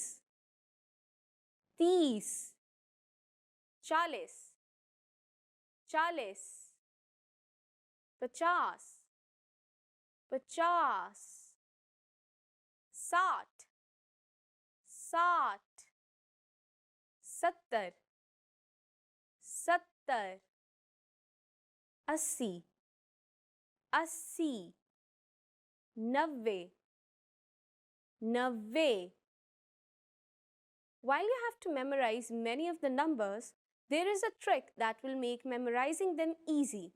Notice that 30 is 30 and 40 is 40. Do you remember what 3 and 4 are in Urdu? Well, let me remind you. 3 is 3 and 4 is 4. As you can see, the sound T of 3, which is 3, is used in 30 or 30. 3 30. Similarly, the sound cha in char, which is 4, is used in 40 or 40. Char, 40. Do you see other similarities? 5 in Urdu is 5, while 50 is 50. The common sound is pa. Unfortunately, this does not apply to all numbers. 60 in Urdu is 60, while 6 is 6. As you can see, there is no common sound. The last thing to learn in this lesson is how to form compound numbers above 20. You already know that the number patterns in Urdu are quite irregular. So you might be wondering if you have to memorize each and every compound number. The answer is yes, you do. However, we are going to make your life a little bit easier with this brilliant tip. For any number between 20 and 99, you will say a variation of the numbers 1 to 9, followed by the tens. Let's try it out. How would you say 34 in Urdu? You first say a variation of 4, followed by a variation of 30. So 34 is literally read as 430, which is 34. Here, chaun is a variation of the number 4 or char, and 30 is a variation of 30. Chaun 30. 61 is 61, which is literally read as 160. Ik is a variation of ek for 1, while sat is a variation of sat for 60. Ik, sat. Let's look at one more number, 95. In Urdu, it is 95, which is literally read as 590. 50 is a variation of 5 for 5, and 90 is a variation of 90 for 90. 95. Now it's time for Afra's advice. Did you get until number 99? Here is another number you might want to know. 100. 100. That's 100 in Urdu. Congratulations! Now you're able to count to 100 in Urdu. In the next lesson, we are going to put your number knowledge to use. Do you have all the skills you need to go shopping in Pakistan? If not, I'll be waiting for you in our next 3 minute mein Urdu lesson. Phir milenge.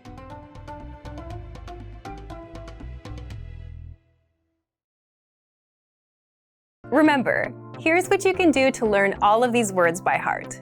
Drill these words with our spaced repetition flashcards, which will help cement these words into your long-term memory. Save them to the word bank, your personal vocabulary collection, where you can print out your own study sheets, or review the words with our looped vocabulary slideshow, and play it until you know all of the words. So click the link in the description right now and sign up for your free lifetime account to get these lessons and study tools.